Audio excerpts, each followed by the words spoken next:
Hello there, toy collectors. My name is Kevin, aka Toying Around, and I am very excited to bring you this special review. If anything, the Kim family, they're archetypes.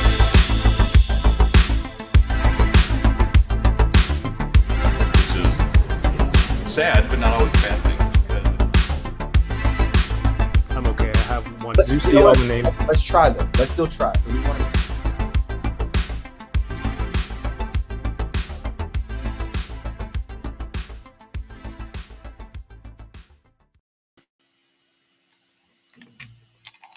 Oh, hello there. Happy Thursday, everyone. Welcome to the stream. My name is Kevin, aka Toying Around. I'm a toy collector, toy reviewer, toy photographer sometimes, and you're watching Unboxing Thursdays. If this is your first time here, what I do every week is to sit down with a friend of mine here in the collecting community, and we sit down, open some toys, just chop it up, have a good time, and just talk about this cool hobby that we all, I'm hoping, if you're watching, that we all enjoy and watch together. So thank you for being here. If you're watching over on Twitch, this is available on Twitch at Toying Around. Thank you everyone who's here on YouTube. Go share. Let your friends know that we're live right now, because all of that helps get eyes on the channel. I don't know how the whole almighty algorithm works, but make sure you share, subscribe, hit the notification bell. Sometimes you're subscribed and you don't even see the videos that from the person you're subscribed to. Hit the bell. You'll know when we're on. I'm not drinking Purple Drank. This is Buckley's. Okay, this is not codeine. I don't have the Sprite, Scissor, all of those slangs. But thank you for being here. Happy Thursday. Thank you so much to everyone who's been sharing on social media that we're live. Very excited tonight. Last week, I got to unbox toys with very talented illustrator and collector, Tom Whalen. He's strong stuff on all his socials. He does the box art for the Power Rangers Lightning Collection. Make sure you go watch that episode. And the week before that was a friend of mine, Mr. Paul Sung-Young Lee. So make sure you go catch that episode as well after this, because it's a lot of crazy, awesome content going on the channel this month and in upcoming months. I've got some exciting stuff. I haven't announced it yet, but I'm very excited, and I'm happy for everyone who's here for the journey. I appreciate you. Thank you. Stick around. Tonight's guest, oh my goodness. I don't even know how this happens. He's an actor, a thespian. He's an actor, 20 years in the game. Shows like Law and Order, Criminal Minds, The Sopranos. You can catch him as Omar Navarro on Netflix's Ozark. The second half of the series finale airs April 29th, I think. This is the very awesome, I'm just going to wait for him to finish taking a swig of his drink, Mr. Felix Solis. Why'd you gotta wait? It's okay. I can have a sip if I want. Hi, buddy. What's going on, man? Thank you so much for being here. No, thanks for having me, brother. I appreciate it. How you doing?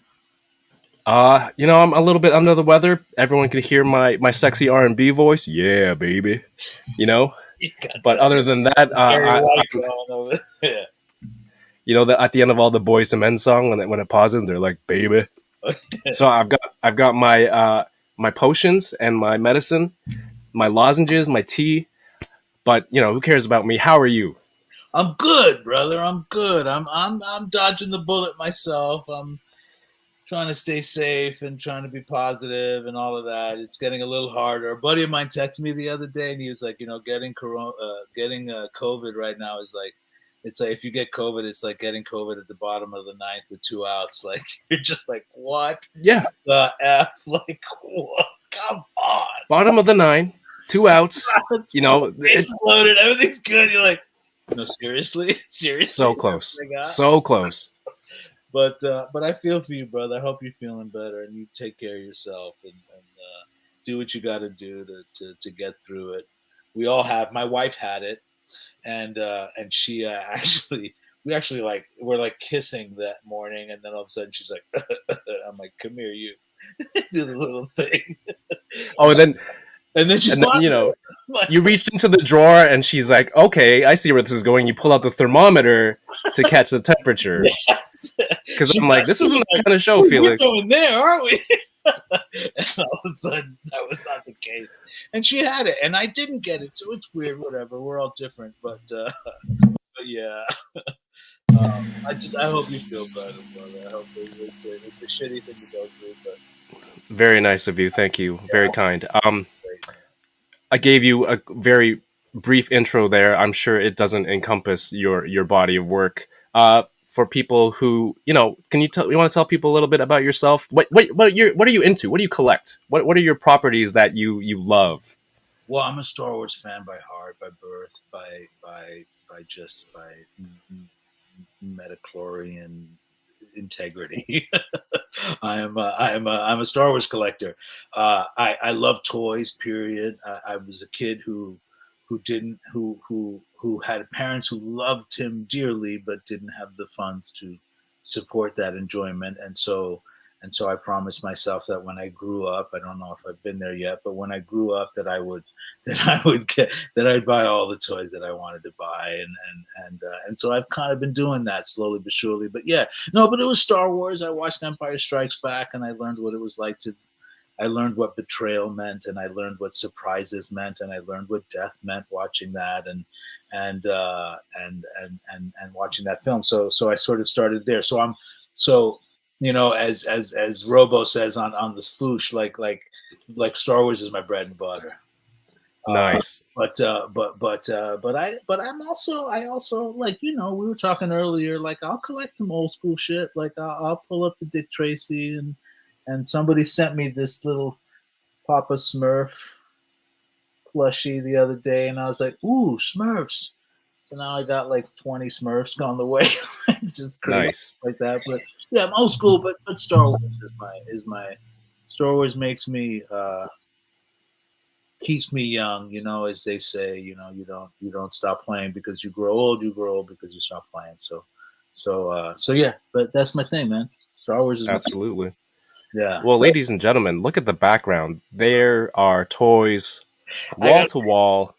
All right, dude. But you know what? I just installed this, and I think it's fucking fantastic. These 1-up arcades, dude. I'm into the 1-up arcades. I got. Which one is that? I couldn't see.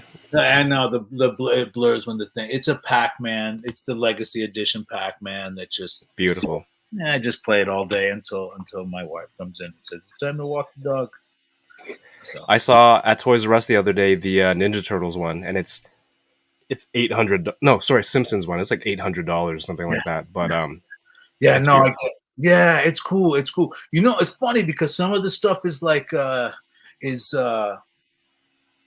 I don't want to slam the company, but some of it becomes glitchy. Like I've had friends who have called who have had to call in and be like, "Yo, what's up? I bought this 2 months ago and it's not working right," or all of that. And so it's hit or miss, but this one so far is doing good. But yeah, dude, I just wanted to load I wanted to load my room up with all the good stuff.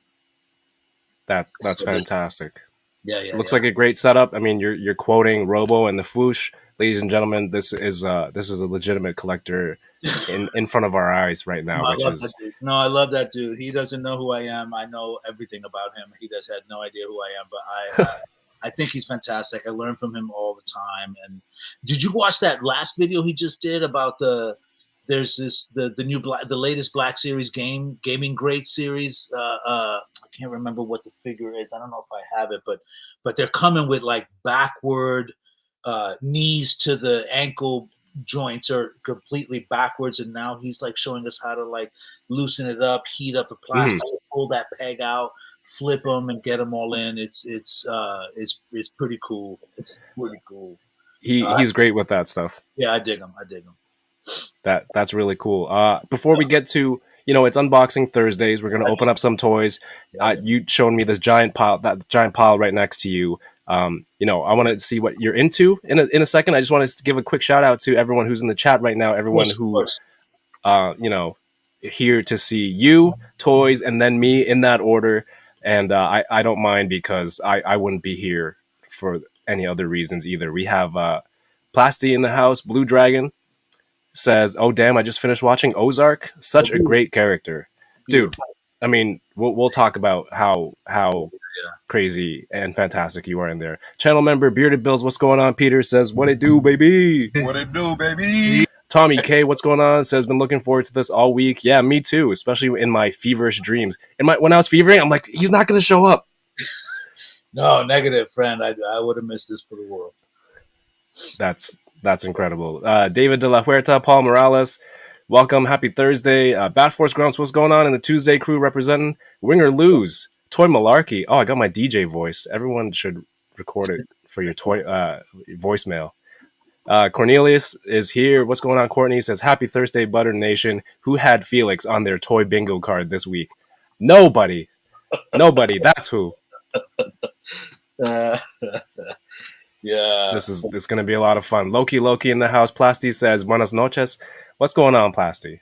Plasty is a big Ozark fan, too, and a fan of yours. So he was like, no way. How'd you do that? 796 Studio, what's going on, brother? Prague is here. Stream Elements. Blue Dragon, Manic Mike, Stills says, need to make a new intro song for the Butter Nation. Stills is the artist behind the intro music. Very generous of him. Please go check him out on Spotify. Has a new album out recently, and give him a listen. Darth Gutierrez, what's going on? 17.2 Nate, happy Thursday. Tommy K, sipping that pre-show hooch. You know, I'm gonna get my drank on. S Boogie, how are you doing? Toy Malarkey, Fallen Fett, what's going on, Ernie? I miss you, my friend. 1-6 Shooter, what's going on, Trevor? Happy Thursday. We are gonna open up some toys. We have Anna here. Anna, how are you? Thank you for being here. Steve Morrow is here. Berserk, what's going on? Primero. Mike, what's going on, Mike? Evil Diva, welcome. Happy Thursday. And let's see, are we caught up? Chinese medicine for the win. Hell yeah. High School Creations, how are you doing, Mike? Jason Lowe. Good to see you. Man Mountain 275.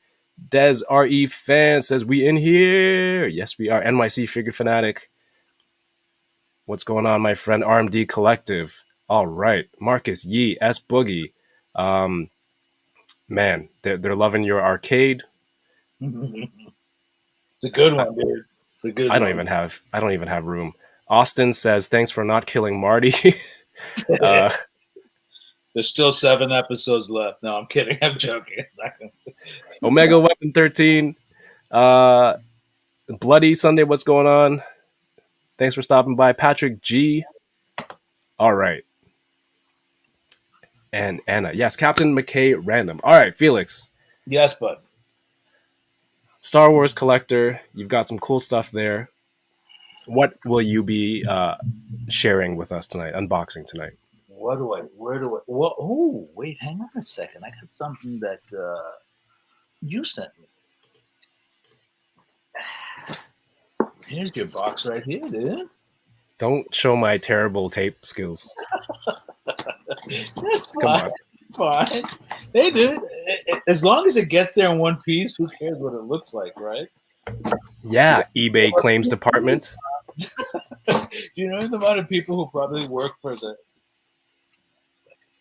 This has got to go like straight into the camera. It's such a great story.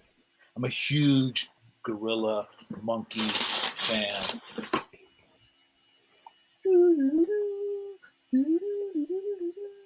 Sweet. So good. Yeah, dude. And then there's this thing. This is great. You did a good thing, by the way, by raising money.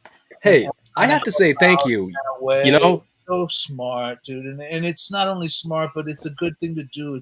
It's the healthy thing to do. You know, when in doubt, give. Really, when in doubt, just give. But yeah, so nice.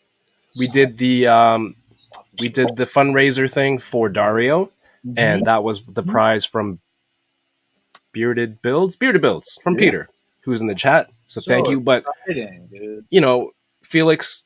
So I mean, I had barely spoken to you, and out of nowhere, he's like, "Hey, I donated.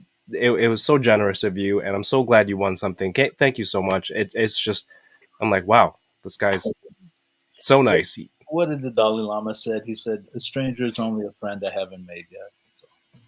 But yeah, this is exciting. This is good stuff. I'm excited about that. So cool. So there, dude, I just opened this up. Are you a Marvel Legends guy in general? Sometimes, I didn't my comic book. So my brother was a DM my whole childhood. He was a dungeon master for most of my childhood. So I would sit and watch him play Dungeons and Dragons with all his friends. He's Oh, wow. 2 years older than me, and his babysitting skills were nil. So right, so all he said was Okay. shut up and sit there, right? And then I'd just be like, okay, and then he'd be playing Dungeons and Dragons, and so my comic book experience, my comic book exposure came from that world. It didn't come from the Marvel world or the DC world. It didn't come from the sort of traditional comic book world. It came from that world, and then also my brother was a huge Frank Miller fan. So like the first books that I started reading were Batman Returns, Dark Knight, like things like that. So I was Oh, wow. immediately launched into adult type graphic Comics. novels. Yeah, comics. So I never got a chance to circle into and get into the Marvel and the DC Legend, but there's certain things that I feel like, okay, there's a couple of staples that I just need. I'm going to need an Iron. I just will need an Iron Man for my collection. I'll need a Hulk for my collection. You just, there's the traditional characters that you will always have.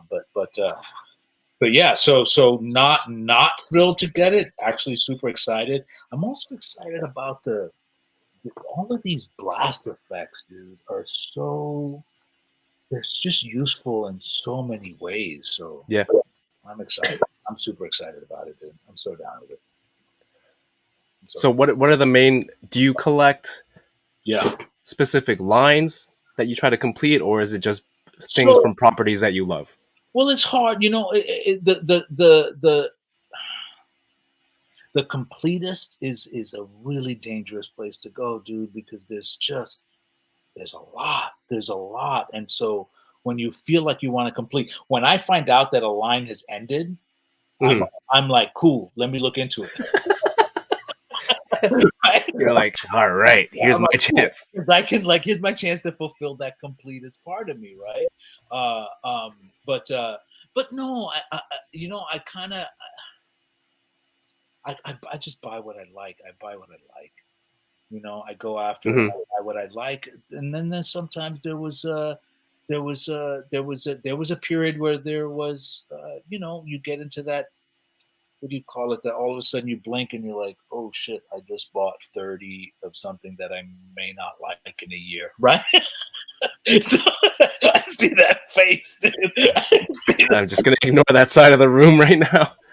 But seriously, you're like, oh shit, I just bought that, and then all of a sudden you're like, am I gonna like this in 30 days? Am I gonna like this in 60 days? Am I gonna like this?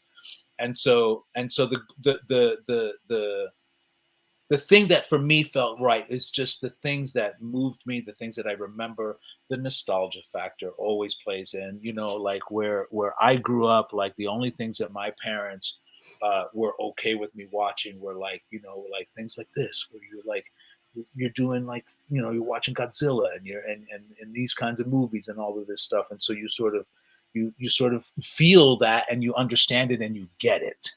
You understand it and you get it. So I guess it's the things that I understand and I get that are the things that I collect, Absolutely. Let me just Yeah. highlight this real quick. Shout outs to the homie Winger Lose for becoming a channel member here on YouTube. I'll take this opportunity to explain while Felix wets his whistle. If you want to become a channel member, it's just an extra way to help support the channel for a couple dollars a month. Live streams are a huge part of the channel, and the Butter Nation, everyone who's in the chat, they get to know each other. And becoming a channel member unlocks special emojis that you can use in the chat, interact with each other, troll me, whatever it may be, mistakes that I make. It's all in good fun. And thank you, Winger Lose, for being here. Winger Lose, if you're a Canadian collector, go make sure you follow Winger Lose on Instagram. Post a lot of toy sightings and news, things like that. So when new things go up for pre-order, he's got all of that covered. So Winger Lose, thank you for being here. Appreciate you. Anna says, do you ever accidentally pre-order 6 of the same toy? Well, army builders don't count. You don't think? Bro, I just Loopholes. had the most craziest experience at GameStop here in where I'm living. So Do tell. these 504s, they came out for pre-order. Yeah. I ordered half a dozen flat out, put up the deposit. Okay, that's intentional. That's not accidental. All right. I totally put it up. Then it came to the point where it's supposed to be released, and I started seeing people on the internet showing them. And I called my GameStop. I was like, hey, did these come in? They're like, no, not yet. 3 months later, hey, did these come in? No, not yet. 2 days ago, I went into the store, I pre-ordered, and I was like, what's up with my 501st? And they're like, oh, they came in, but so I guess the person who got the order didn't realize that you had pre-ordered 6, so they sold them all. Yeah. Did you give him a little of the Omar Navarro voice? I was tempted. I simply just said, you do understand that I had pre-ordered 6 of those, right? And the guy looked at the computer and he goes, oh, you did? And I said, so what do you Fix this. Where's like, my money? Where's my figures? Where's it fix this? So I was like, where's my dude? Like, what's going on? And the guy was very nice, whatever. He was just like, look, there's probably nothing I can do about it. I could just give you your money back. And I was like, cool, give me my money back. That's all good. I just need you to know, if it's okay for me to say this right now, you fucked up. And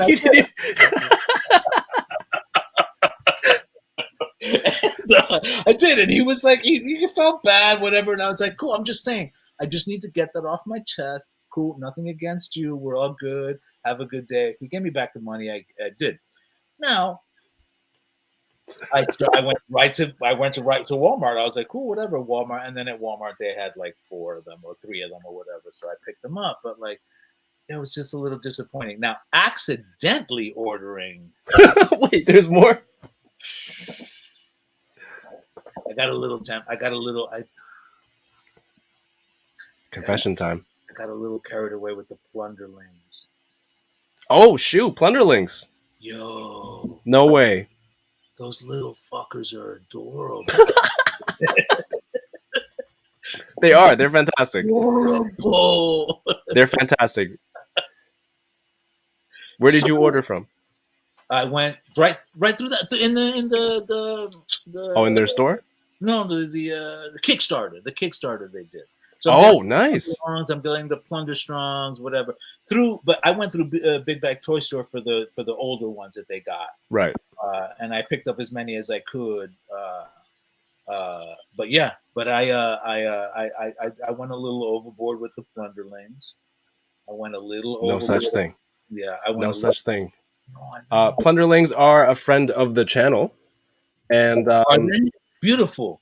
Yeah, dude, I'm Puerto Rican. They're from the Dominican Republic. They're from DR, yeah. Yeah, my ex-wife is Dominican. Like, when I saw, I was like, there's no way that I can't not support a Caribbean company and a company that comes making original content, original IP, things like that. Yeah. That's very cool of you, man. Let me just pull up their websites or IG real quick since we're on the topic, and Felix is behind this. I'm sure. Dude, that fucking squid looking thing, dude. That's ridiculous. This one? Yeah, dude. That's ridiculous. I mean, because the funny thing is too and it's the other thing. I call this my collecting fetish. Any translucent, any. Oh, that's your thing. Translucent thing. There's a little bit of a translucent business, but yeah, dude, I love this stuff. I love this company. I love the grade. I've backed it up to, I don't know. I think this dude with the poncho. There's one. I forget what it's called. 15 days left. People, please. It's funded, but there's still stuff to unlock. Go check out Plunderlings. I've already backed it.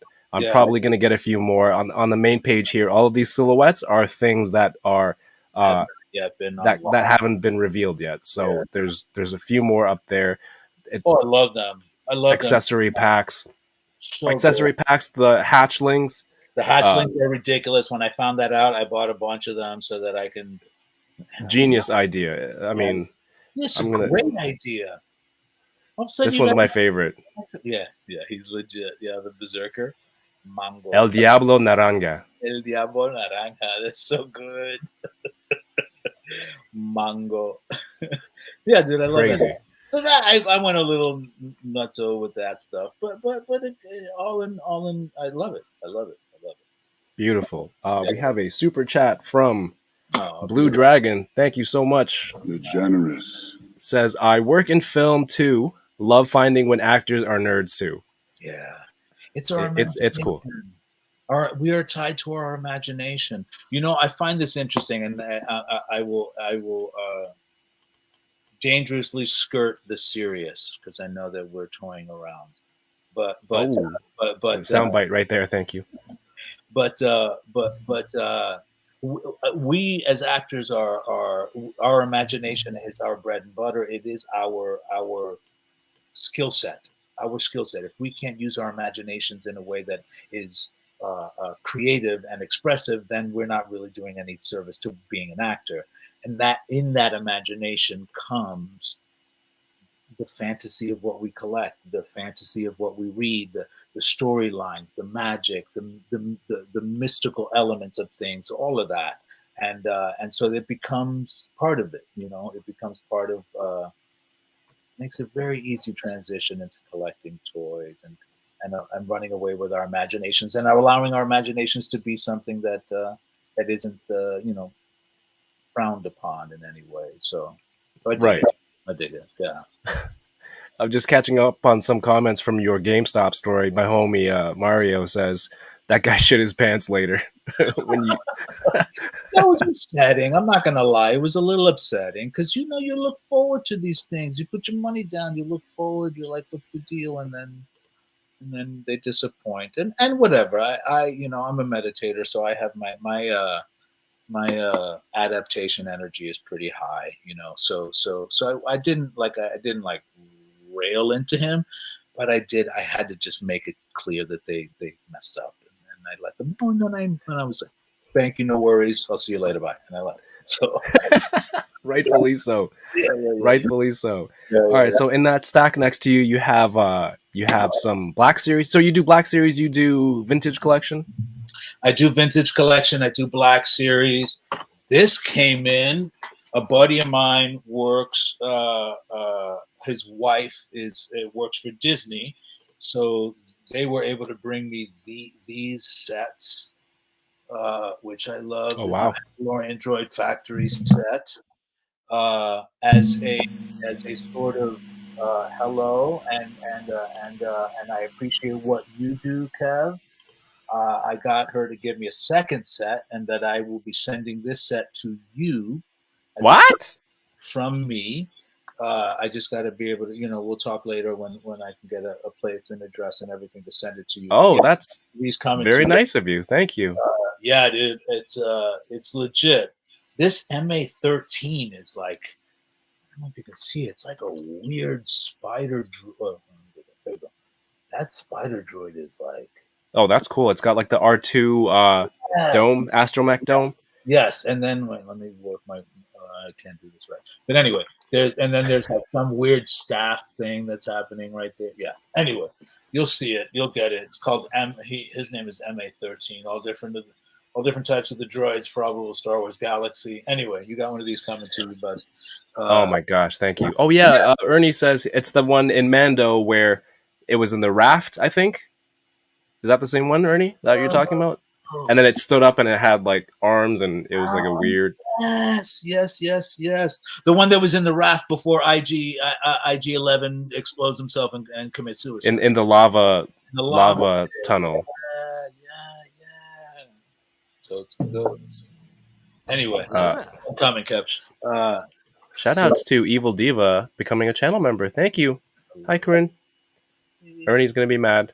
Shout outs to my friend Ernie the Fallen Fett. He will be starting his own YouTube channel. He is a fellow member of the Boba Squadron podcast. Go check out his YouTube page. He will be talking about all of his fantastic stuff. April 6th, I believe, will be his first episode. Speaking of the Fallen Fett, I like to ask this question. You know, you grew up with Star Wars and Empire. Empire was the first Star Wars film that you saw, or the one that stuck with you the most? No, I was born in '77, so I was too young to see the first one, to see Star Wars. Uh, I, for lack of a better way of defining it, I have a hard time calling it A New Hope. For me, it's called Star Wars. And then I was old enough to go to Empire Strikes Back. So that was the first one I actually saw with my own eyes, and that launched it. So yeah, it was an Empire Strikes Back thing, and where I was screaming just like Luke when he said, "I am your father," and I went, "No!" Like I went through that experience with him. So Amazing. that was it. That changed me. That Yoda, I have a Yoda focus. Yoda is my favorite character of all time. So Okay, I was going to ask that later, but the Yeah. most important thing is, having seen Empire first, Yeah. and then from that point forward, yeah, Boba Fett, in your eyes, was Mhm. he a badass? Yes, it was dangerous. It was very dangerous. In which part? He was the first person to me, and I could be, there's different opinions. Again, my Oh, personal. no, I want your opinion, unfiltered. He's the first person who looked Darth Vader straight in the face and was like, I'm not scared of you." Right, He said, "I need him. He's no good to me, dead." but he Yeah. kind of went out like a punk. Oh, you mean in Return of the Jedi? Yeah. Yeah. Okay. So hang on a second. Let's talk about that for a second. Because if at the time when they filmed that scene, if they had better special effects, CGI, better ways of filming certain things, do you think maybe, because the dude was on a fucking string, right? Right. So it kind of does look a little Smacked into the side of the sail barge with that sound, then he went, ah! Yeah, totally. Which is legit, Kev. You totally got a legitimate argument there. Okay, sorry. So after that point, and you see him go out, and you're like, oh, that was it. Why? What was it afterwards? Was he still a badass? To me, Yeah. Are you talking about like Book of Boba Fett type shit right now? Until he gets to Mandalorian, where he comes out and he starts whooping ass with the gaffy stick, and he starts smacking and cracking stormtrooper helmets. Between that point and the Sarlacc pit, what was your opinion of him? And I will hold nothing again. No, it's fine. I firmly believe he remained a badass for me in just the simple fact that you never saw his face. All right. Right? You never saw his face. And for me, that's for G.I. Joe fans, that's the snake eyes syndrome, where you never see, like the minute you heard him speak, you're like, no, right? You're like, no. So like the minute the helmet comes off, you're like, no. But up until that point, and for that long time, like, I think I think he was a badass. And I still think he's a badass, but at the same time, like also in the Book of Boba Fett, like what we're seeing is a dude who's, my opinion,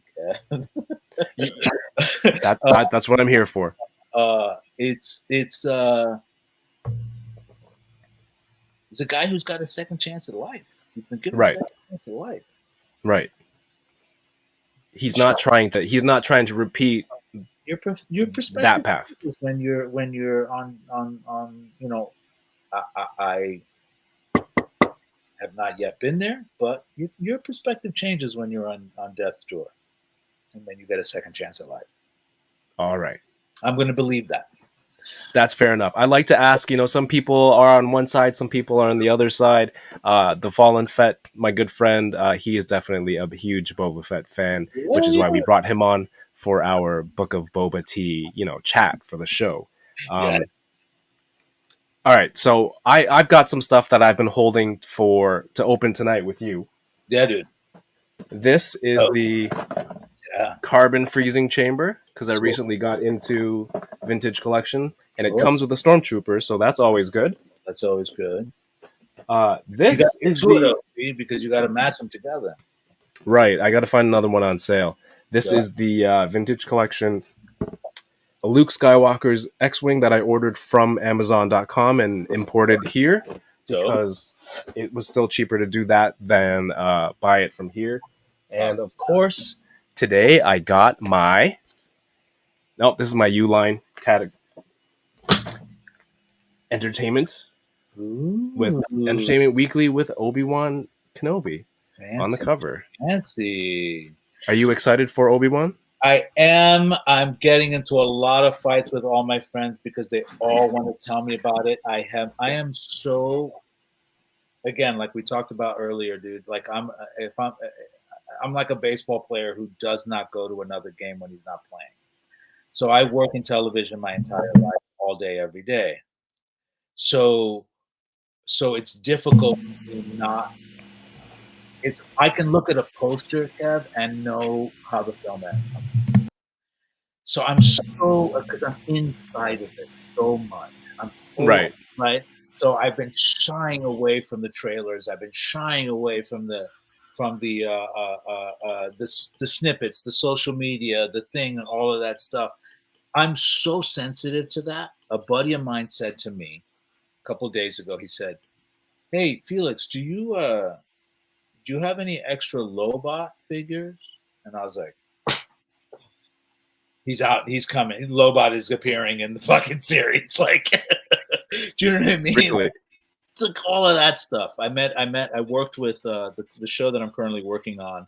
I worked with the actress who plays the Inquisitor, the Sister Inquisitor in the Fallen Order in the video game. And okay. Yeah. And so she again, she comes over and she's like, "Hey, have you watched the trailers?" And I was like, "No, I'm trying to stay free and all of that stuff." She's like, "Yeah, do you play the game?" And I said, "Yeah, I dabble with the video games from time to time." And she was like, "Oh, well, then you're gonna like." And I was like, "I'm gonna like what?" So now I know that somebody in the video game is in the Obi-Wan series. I'm so sensitive to it, you know. So. Damn. All right. Sucks. But anyway, yes, I'm looking forward to watching that. Especially since, I don't know, there's stories. It could be true, it could not be true, but like, Ewan McGregor pitched Obi-Wan to Lucasfilm like once a year for many years. Really? He would go, from what I understand, he would go to them and say, "Hey, look, I've written this storyline. What do you think of this?" And they'd go, "No." "Hey, I missed this story. I'm pitching this storyline. What do you think of this?" And all of that stuff is fascinating to me to then finally have him have his series go, and I'm into it. But it's like, hey, look, I'm physically the perfect age to tell this story right now. Yeah, do it. Let's do it. Yeah, but Yeah. It also, for me, it says something about his character. Who, for me, it says that he's a fan. He's right. a fan of the role he played, and you can't not support that. So, yeah. As a fan yourself, yeah. Would you want to be? Well, would you want to be in a Star Wars? Is a stupid question, but what I mean is, if you were to be in a Star Wars, would you want to be a villain type, or would you like to be a heroic rebel type kind of deal? Here's my struggle with the universe. My struggle with the Star Wars universe is that I am such a fan that becoming a part of the universe in whatever way possible would jeopardize my fandom in a way that I don't know I want. Oh wow, okay. I just don't see know that. Want, right? Would it like shatter the illusion for you? Shatter the illusion, shatter the fandom, and all of that stuff. It's kind of like it's like meeting your favorite actress, and Mhm. finding out they're the biggest asshole or the biggest bitch. You know what I'm saying? Like, Yeah. it's that temptation of being like, oh no, you just shattered like my thing, right? So, and because again, I'm in the industry, so I know what it takes to do things, and know, and you know, but Yeah. but if I had to, someone asked me this the other day. They were like, if Omar Navarro was in Star Wars, who would he be? If I had to be more Well, he direct, would. I, Yeah. go ahead. Well, I'm curious to know who, but he'd be sort of hanging out with Cad Bane. He'd be in the Cad Bane world. Well, that's Omar Navarro. I mean, I want Felix, I mean, right? Omar is Omar. yeah, but me, I don't do it. I'll play it. I'll put on a hood. I'll put on the brown hood and play a Jawa if it's whatever. I don't really, dude. Daniel Craig, right? Put on that Stormtrooper. you poured on that stormtrooper, dude, and that was it. That first order trooper, and that was it. But yeah, you know, I think I think I think I'm okay with not being in it, but at the same time, if it blessed me that way, then I really would. I'd do anything. I would do anything they need me to. They'd ask me. That's awesome. Yeah, dude. We have a question from my friend Trevor. He is known as 1/6 Shooter, a fantastic toy photographer on Instagram. Yeah, I do this stuff. Oh shoot! All right. He says, "Has Felix broken into the 1/6 world yet?" Thank you for the super chat, Trevor. Thank you, Trevor. I mean, if you're looking around, that means that's a yes. Hang on a second. A true performer. He can't just say yes. He's going to show you what it is. No, where did it go? I don't know where it went. I picked up when I was in Vancouver recently. I was just in Vancouver where I had dinner with Paul. Yes. I went to Toy Traders. Right. And I picked up this Padme that is sadly really unattractive. It's just her eyes are like they're like weird, but I can't find it to pick it up. But no, I mean I'm a little. That's a slippery slope, the 1/6 scale stuff, because and again, I'm going to speak from my personal opinion. Sometimes I'm a little scared to play with 1/6 scale stuff because it's so expensive. It doesn't fit. Just the playability for me doesn't really. I mean, I want to tweak things and pull an arm and twist a leg and wrap it up and stick it in my pocket and take it with me to dinner and so on and so forth. And that the 1/6 scale stuff doesn't feel like it lends itself to that. Set it up, put it in your tea top, and then all of a sudden, there. And I'm like, I like wrestling with my shit, you know. I like playing with my shit, you know. That is one of the other things I wanted to tell people. You know, first of all, like you mentioned, you were out in Vancouver. You got to have a meal with our mutual friend Paul, who you know, he's out there, he's working, and you guys had a meal together. You had a toy in your pocket. And then you told me you never leave the house without a pocket fig. I don't. I have a couple figures in my pocket wherever I go. Yeah, I had a hologram Yoda, and a hologram Count Dooku, and I pulled them out and I put them. We were at this high-end steakhouse at like. It was like a rooftop restaurant in downtown Vancouver, like straight legit. Everybody, I walked in and everybody's like, "Excuse me, what is your reservation?" And I was like, "Oh, it's one of these, whatever." It's all good. It was a beautiful invitation.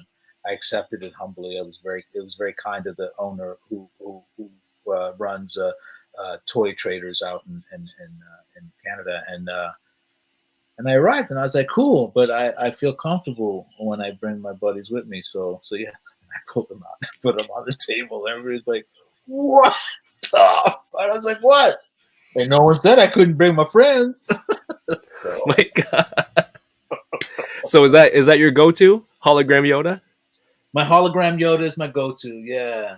He's in my pocket. I'm looking at my glass case of Yoda stuff, but yeah, he's my hologram Yoda is, and then I always got to have somebody for him to grapple with. So the first person I saw that I grabbed, and I was like, "Oh, cool, Count Dooku, that's great," because they had a good little, they had a little battle themselves that I thought was enjoyable. So yeah, So not only do they come with you, there has to be, you know, like a cohesive story. There has to be a reason why the two of them. So it's like, oh, Yoda, Dooku, they had a great fight. yeah. Can't This just be makes like sense. Yoda and all of a sudden some like clone trooper or something. No, it has to be like a reason why they. Yeah. Right, we're telling a story here. You're It's telling not the just story. I bring the story with me. I'm not just an actor, I'm a storyteller. Stupid, dude. I'm a geek. What do you want? Yeah, but yeah. That is Yeah, fantastic. cool. That night was fun, and Paul's fantastic, and I love what he's doing. I love all the good stuff that he's doing with it, and the new stuff now with the Airbender and all of that stuff. It's just exciting. So it's nice. Yeah. Very sweet. Yeah. Very, very excited for everything he's doing. Yeah, totes. Yeah. Cool dude. All right, I think maybe we should open something. But Yeah. what do you think? What are you going to go for first? I don't know. Let's see. Look, this came in too. This. Oh, Yeah, dude. This is pretty dope. Okay, why not? Let's go for it. I don't think that doesn't come with the Emperor, does it? We'll find out. I believe it. Let's see. There's a thing that says in the back here. It says Darth Vader and Luke Skywalker figures not included. So I don't know. Oh, okay. So, but let's see. We have the Sunny channel in the chat. What's going on, Sunny? How are you doing? Matt Logic 44 channel member of the Butter Nation. Legendary Poser is here. What's going on? Thank you, everyone, for tuning in. Yeah. I'm so stupid. I gave that set away before because I'm like, I don't collect the vintage collection. I don't need this. And then I started collecting vintage collection, and I immediately set away this set. Yeah. Oh, yeah, it's all good. Yeah, so this has like the whole like, wow, this is like a presentational. Ooh. Yeah, that head sculpt is pretty dope. All right. Do you do any good Star Wars voices? You know what? No, I keep. No. I try to keep that. I try to let the professionals do that. Although I am dear friends with an actor who originated a character that was probably one of the most divisive characters in the universe, and he's always joking with me, trying to get me to do his character voice, but yeah, no, I don't horse around with it, but I try not to. You've never sat there playing with your figures and done a voice, or is it too private? That's No. okay. I'm cool. No, I've done it. Not successfully. I'll say that. I've done it. Dude, like, how the fuck am I supposed to, like, this is legit. Like, this is a whole, like, Oh, I didn't know it was. Yeah, dude, this is like a display. That's a great packaging design. Yeah, that's legit. Okay, well, there it is. And then there's a drawer down here that opens up, and there's just got his walking stick. No, yeah, his walking. Oh, the stick, lightning. like, lightning effect, and he's got a saber in there too. I guess it's that. Oh wait, that's the one that says this belongs to your father. Hey, what's up, Cap Lives? Yeah. We have a super chat from Austin. Thank you. Not too kind. He says, "Did Felix back the Rancor? Did you back the HasLab Rancor that was not successful?" I did not. I did not back it. I had a concern that it felt like we were slightly being taken advantage of a little bit, and so I just was like, no, I think I'm gonna shy away from this one. I also have I'm a little. It's everything that comes outside of the 6-inch line, the Black Series line. Anything that comes with it that is additional to a figure is big. It has to be big to be in scale, right? It has to sort of match, and some of it just becomes like, dude, like that It's going to be a big one. That first order TIE fighter, I have it, but it's in storage. Like, You would. I understand the temptation. You'd want to bring it out to dinner. You know, you have a backpack or something. Sit out, carrying that shit under my arm like this. But yeah, all right. So this is a whole that's a whole thing. That's sweet. Yeah, Sonny says, bust out that throne at a fancy steakhouse. Dude, I'll bring it. But I didn't realize that it was like a whole. I didn't know it was going to be a whole fucking layout, wingspan. That's a nice packaging. Yeah, that's good. All right, this thing is. Do you have this? You have this set, right? I do have carbon. I do have the carbon. I have 2 of them because apparently that's the only way to really go with it. Is the 2? You do like you get 2 of them. You put them side by side,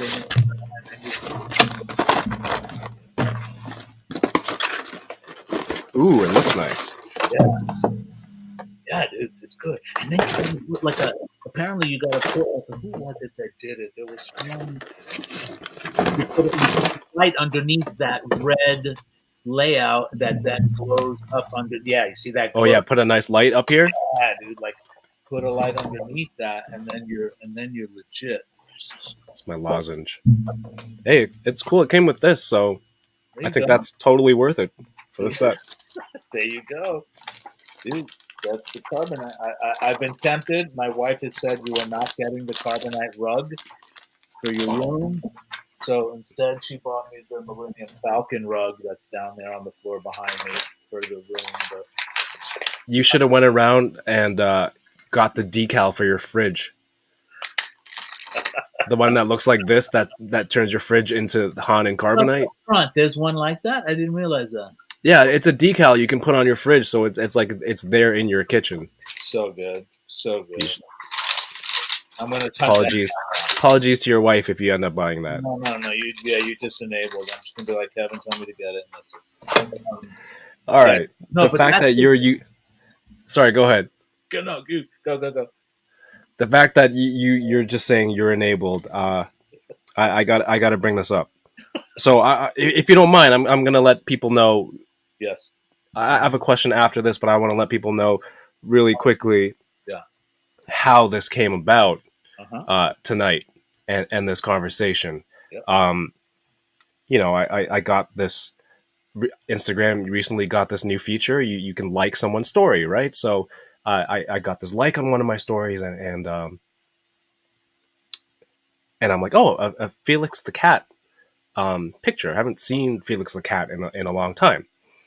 And then so I go and I'm like, there's a blue check mark. I'm like, who watches my stuff that has a blue check mark?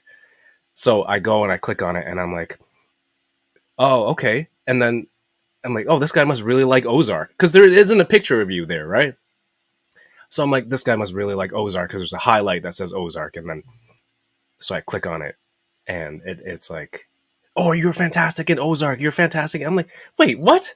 This doesn't seem right. Like somebody is in Ozark and they're watching the channel.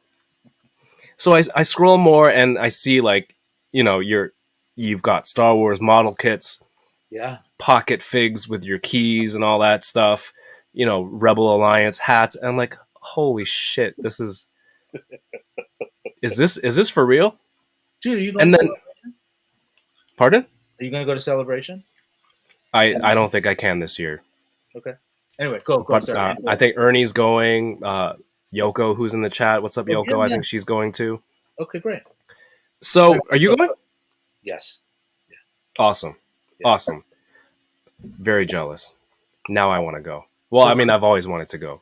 Go. So, I'm like, wait, this is the actor who plays Omar. So then I replied to you. I'm like, holy shit! Thank you, for liking the post. You're incredible on Ozark. And then you reply, you reply, no problem, love your content. To which point I'm like, wait, you're watching my stuff? And so I'm like, are you serious? Do you remember what you said to me afterwards? I'll never forget this next line. Something. Remind me. Go. I get a notification says Felix. His message says it's 3 words: love the enablers. Yes. Yeah. And I'm just dude. like, Yeah. Yeah. what? It's a lot of fun. It's a lot of fun. I'm not gonna Love the enablers, guys. Ladies and gentlemen, my mind was blown. You guys making I fun of each other and horsing around and doing this stuff, and the cat who does the background stuff and the just like all of that great just stuff is great, dude. It's so good. dude, we're just hanging out. But the fact that it's not like you just watched a few things here and there. It's like a subsection of what's going on. You're like, I love the enablers. I'm just I told mind blown. you earlier, Kevin, I don't watch television. I watch you guys. You guys are my television. You are my entertainment. I don't need to watch a series or anything. I watch this stuff because it's who I am. It's part of who I am. And then there's others who are like me, and you follow and you support. Yeah. That's huge, and that's huge that you're here. Thank you so much. How did you even find the channel? I found you guys through. I want to say it was through Robo. I think it was through watching the Foosh, and then you know how like the algorithm sometimes on YouTube is like, well, if you watch this a lot, maybe you'll like this, and let me watch that, and then I watched you guys. And Robo was on for an episode too. Yeah, and he was fantastic. Yeah, I think the first one I watched, you guys went deep. You guys went like, let's say like fucking 4 hours or some shit like that. Yeah. And I was like, this is, and I watched every minute of it. So no, you didn't. yeah, bro.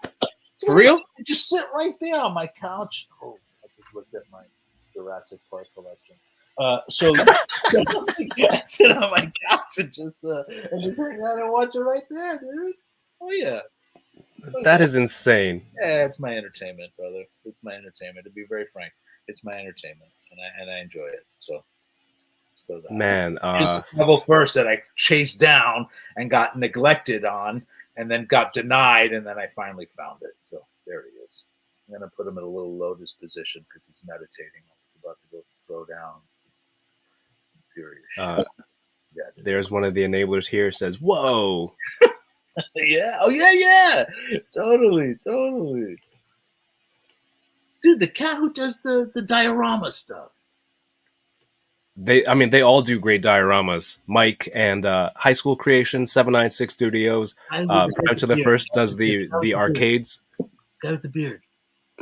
Mike, High School Creations. He's fucking fantastic. He's a riot. He's a riot. Good, dude. Yeah. So I dig that stuff, and I dig you guys. So there it is. No, Mario says I got to get you a hat. What color hat do you want? Whatever, dude. I don't care. It doesn't matter. But yeah, dude. Yeah, you guys do great stuff. It's worth it. It's worth it. All right, you're gonna. That's insane. Thank you. Open up another one. So are you gonna put that together, Kevin? Maybe in a little bit. This is one of High School Creations pieces. No, I saw that they sent it to you for your birthday. No, yeah. Was it your No, birthday? they just sent it because they're nice guys. Sent it to you. Yes, and I saw you on by. See, that's great stuff because that's in scale for your 6-inch figs and Yep. And yeah, dude. Yeah, I'd slap around. Oh, I think this is the video when I posted the video about this. That's the one that you reacted to on IG. Yes, absolutely. Yeah. So I guess I have to thank High School Creations and 796 for making that, and it set the whole thing off. That is insane.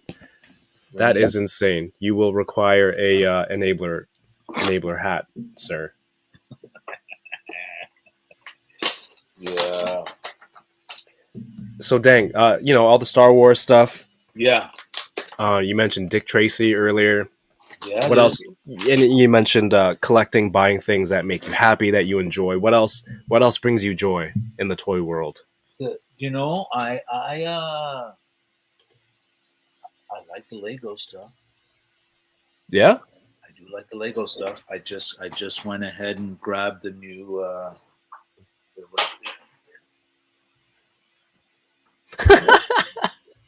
Oh, you booked it over quick. This is. Oh, I'm legit looking forward to building this. those look nice. This is another again one of these moments, dude. When you hunt, Mm-hmm. it's a what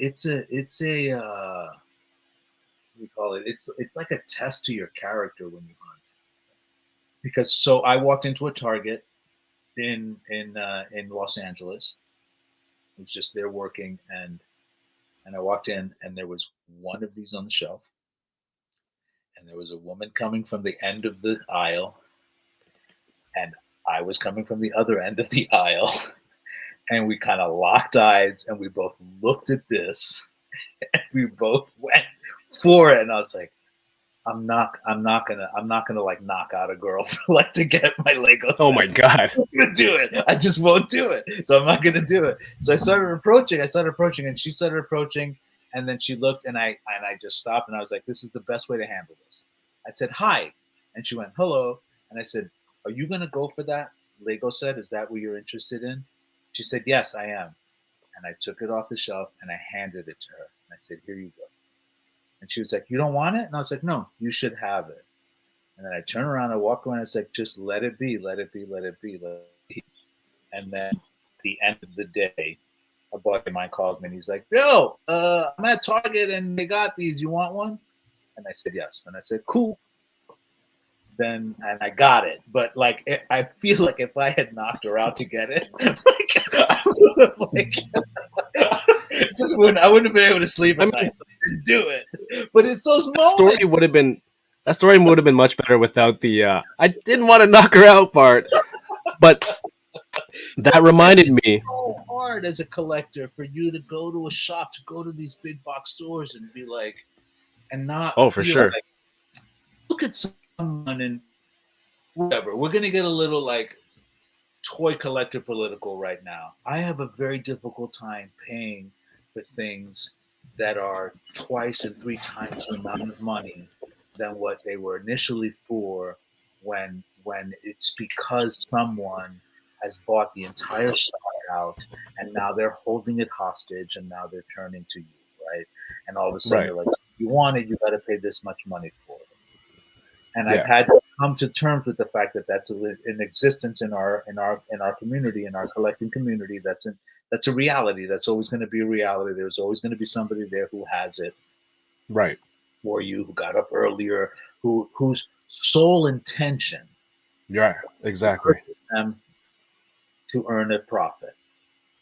They don't care about what it is. They just know someone sends them a thing. The computer robot says this is going to be popular. They buy the entire stock out. So when I go to stores, when I go on hunts and do that kind of thing, then all of a sudden it becomes a little personal when I go, wait, are you a scalper? Are you not a scalper? Are you gonna, And this woman did not seem like that. She seemed like she was genuinely just going to get it for somebody that she likes or somebody she loves or whatever, and I just didn't. But you see that. Do you not ever have that? Oh, absolutely. Walk into Absolutely. like, dude, this guy doesn't care about this toy. He cares about the profit he's going to make on the toy. And it becomes this like, it's like a showdown all of a sudden. Oh, it's like the Mando and Cad Bane showdown in the Target aisle. Tumbleweed rolls across. I just picture the both of you. Once you guys locked eyes and you knew you were going for the same thing, you do start doing the power walk where you don't bend your knees and you're just walking very stiffly, but at a quick pace. Like, oh hell no! But you don't want to run because if you run, then they start to run. So you have to very low key pick up the speed. You want to make it seem normal, and then you kind of do one of these where you free hand to your chin, like, what am I gonna? Should I get this one or should I not get this one? You need pocket sand, not a pocket fig at that point. Distraction. Completely. But yeah. I posted a picture on Instagram that this was happening tonight, and this one user, their name is I Mean What I Say, commented this. I had the privilege of bumping into him at Target the day the Mando Retro Collection dropped. We talked about Star Wars and working in the film industry, and I was completely oblivious to who he was until I left the store. Fantastic guy, and to this day, I hate that I took the IG-11 before he could get to it. Do you remember this person? Are we in California? Is he in California? Because I remember speaking to someone in California. It says Mando Retro Collection, and he took IG-11. I said that that's hilarious, and I'll make sure to mention on stream. Doesn't say where he's from. If you enjoyed the fig, then it's all good. Yeah, no, it happens a lot. It happens a lot. It happens a lot where you get to the store and you go into the aisle and then all of a sudden you're encountering somebody who I don't know. It's a complicated scenario because you don't run a I don't know. You don't want to sound like a fucking asshole, but at the same time you're like, I know what your purpose is, and right, and I know what my purpose is, and but yeah. Hey, but good karma. It all worked out. Yeah, I let it go. It's like, cool, no worries, all good. Ernie says you could have dropped an elbow. Come on, Ernie. Dude, come on. I have some ideas, like maybe an oil slick. If you just squeeze some sort of oil on the ground in front of the person that you're competing with.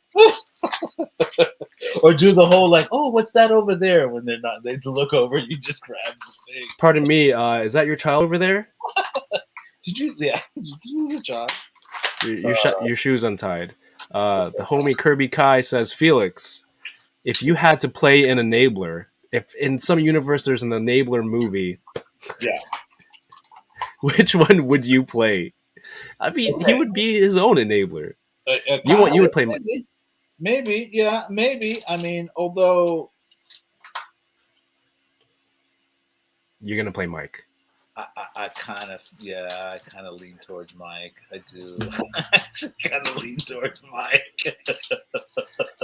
The guy who like doesn't pay attention and he's watching other streams while he's streaming with us. Yeah, totally. But I also love that he'll pull the fucking Chex Mix bowl next to him and just start notching and shit. I love that stuff. I was like, that's totally what I would do. I would do the same exact thing where all of a sudden, I just love it. You pulled it. I remember that one time I was watching and you just pulled this Chex Mix bowl. Yeah. Just started noshing. It's what I would do. Or he's eating Taco Bell. Yeah. No, but I'm totally a Yoko fan. Completely Yoko. Total Yoko fan. Awesome. Monstar 0305. Thank you for the super chat. Says Felix, can we see your Yoda? Do you have a Yoda collection? I do have a Yoda collection. Is it accessible? Do you want to show us? Inside of a thing, but I will show you something that I thought was insane. I found this at I'm telling you, I'm a total fixer, like locked in Yoda fan. I found this at like some weird flea market place in Georgia, and I claimed that for my collection. I thought that was kind of exciting. Let's see. Is that an illuminated? Is that like a desk lamp? I want to say it is. We'll find out. I've never actually plugged it in but here's a plug in right now. So let's plug it in and see what happens. Hopefully, I don't get shocked. Blow a fuse. Blow a fuse. Okay. Oh, there's a switch. Okay. Boy, that's weird. It doesn't light up in the ears. Force Ghost Yoda. Force Ghost Yoda. I got a little fucking Force Ghost Yoda. And then let's see what's kind of also fun that I think is interesting in my Yoda collection. Oh, who's this bad boy right here? This Yoda dude right here. Apparently he's supposed to talk or something in the back. Yeah, dude, anything Yoda is all like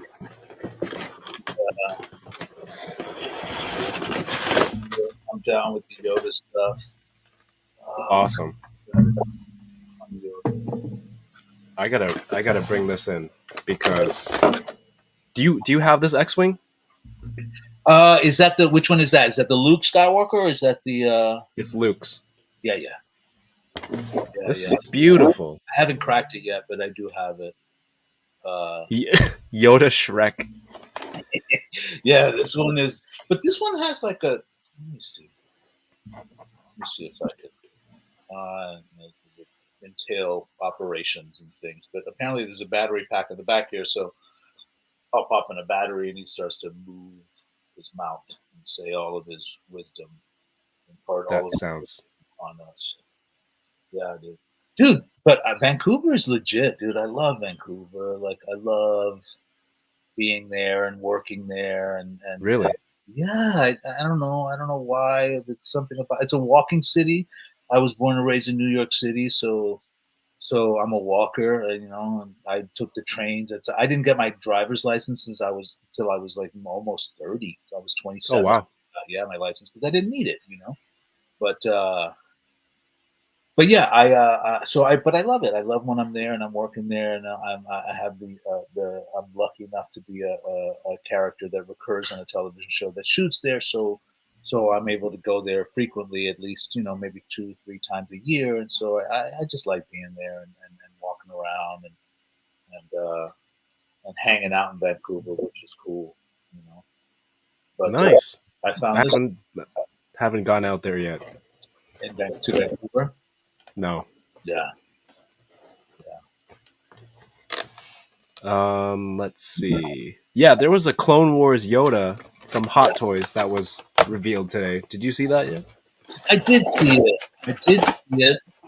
I like the Clone Wars Yodas because they're his, that's his badass Yoda. That's the badass Yoda. That's the Yoda who's like, I'm gonna just whip out my lightsaber and beat the shit out of you.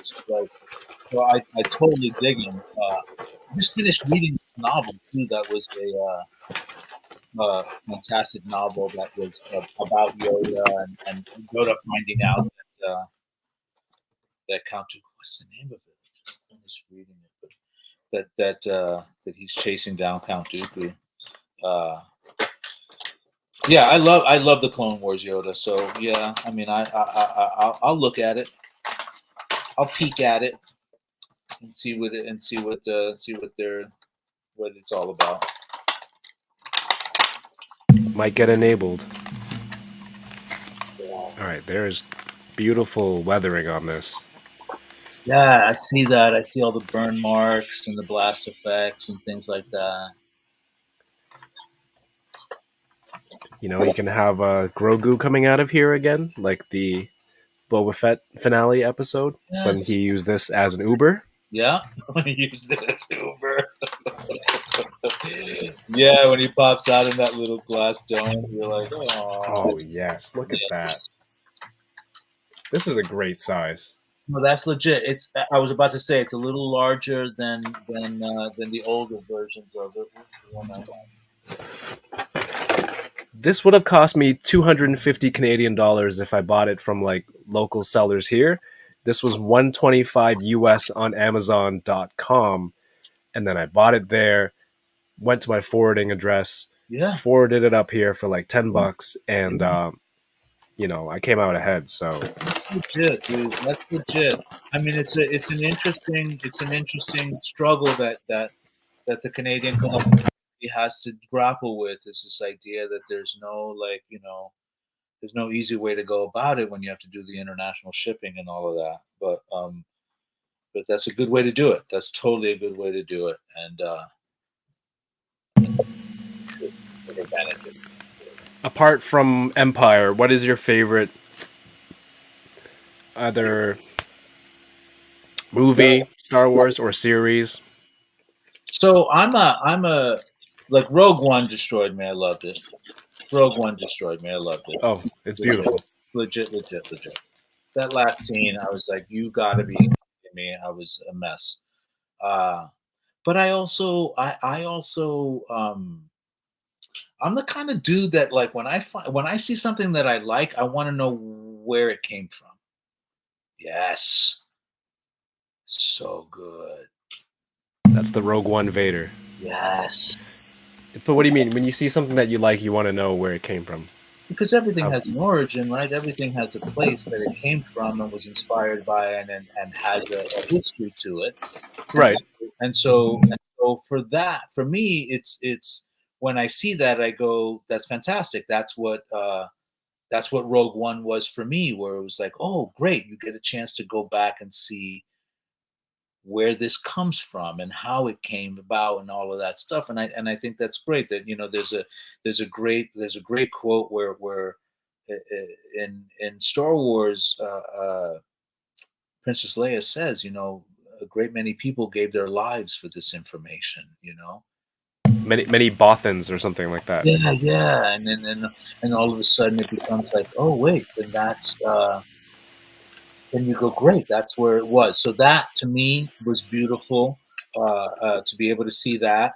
And then at the same time, I'm also a fan of the filler stuff. So I sat and enjoyed. Oh, I'm gonna say, I'll lie. Hold on. I won't lie. I would say I enjoyed 99.9% of the Clone Wars. Yeah, no, that's fair. That's very fair. Episodes that I was like, what the fuck's going on right now? Yeah, there were some where it's like it didn't really advance much. Yeah, it and that's fair. Yeah, and I was like, I'm a little confused, whatever. But I fully dove into that. I've dove into the novelizations a little bit. It's just sometimes hard when you don't get the sense that it's when you've been blessed by the films, and then all of a sudden you start reading the novelizations. If they don't take on at least a little bit of the cinematic energy of it, then you feel like you start getting bored a little, But I think if I were to say outside of Empire Strikes Back, I'd probably have to say that it has, again, a lot to do with the origin stuff. So I dug Solo. I know a lot of people didn't like it. I liked Solo. I liked Solo simply from that origin place of like, where does this come from? Who is this guy? Right. Where does he come from? All of that,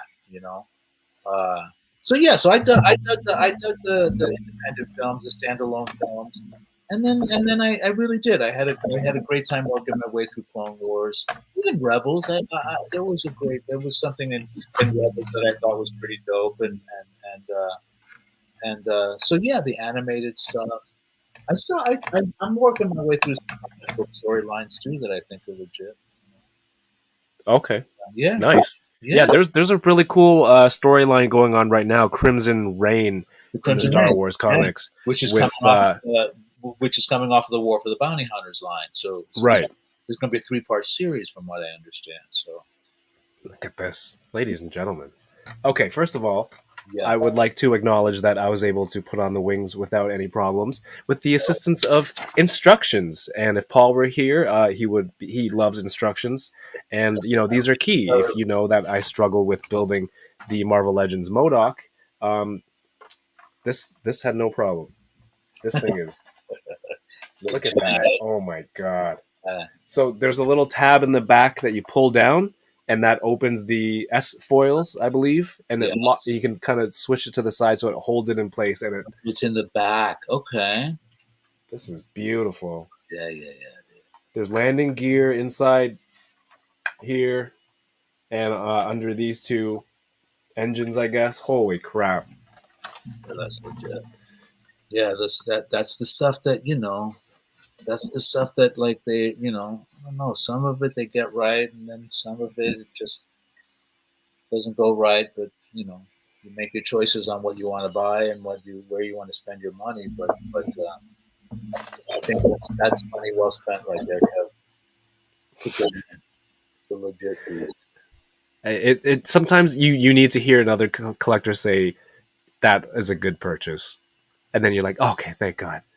Because sometimes you go in and you're like, oh man, should I have done that? Yeah. Oh, I know. Thank you. I know where to go now if I need to justify a purchase. Felix, what do you think of this? You'd be like, yeah, that's very good. Dollar to dollar value. but isn't that something we should at least be aware of, bro? At some point, you got to be like, wait, what? You know, when you get the bill, you're like, ugh, the credit card statement, you're like, ugh, all right. But like, at some point, you're like, that's legit. And you know, your instinct always tells you. At least for me, it does. It just tells you. Like, when you look at a price point, you're like, okay, cool. Like, Yeah. $70, okay. Well, I mean, you saw that with the Rancor. I did. I was like, something doesn't feel right about this. Something doesn't feel right about this. And Tommy.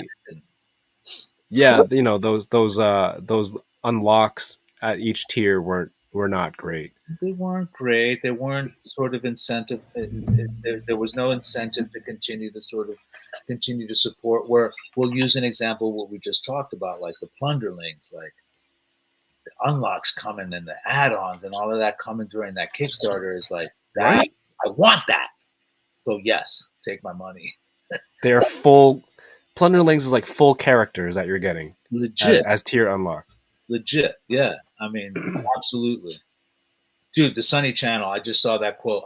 That comment. Legit, Danny Trejo. With Danny Trejo. That's the kind of shit that gets you to buy the piece. Yep. That's the kind of stuff that gets you to buy the piece. We're like, wait, what? It's coming? Yes, please, right? But I definitely would have. Who doesn't got a Danny Trejo figure, bro? Like, I want a Danny Trejo figure.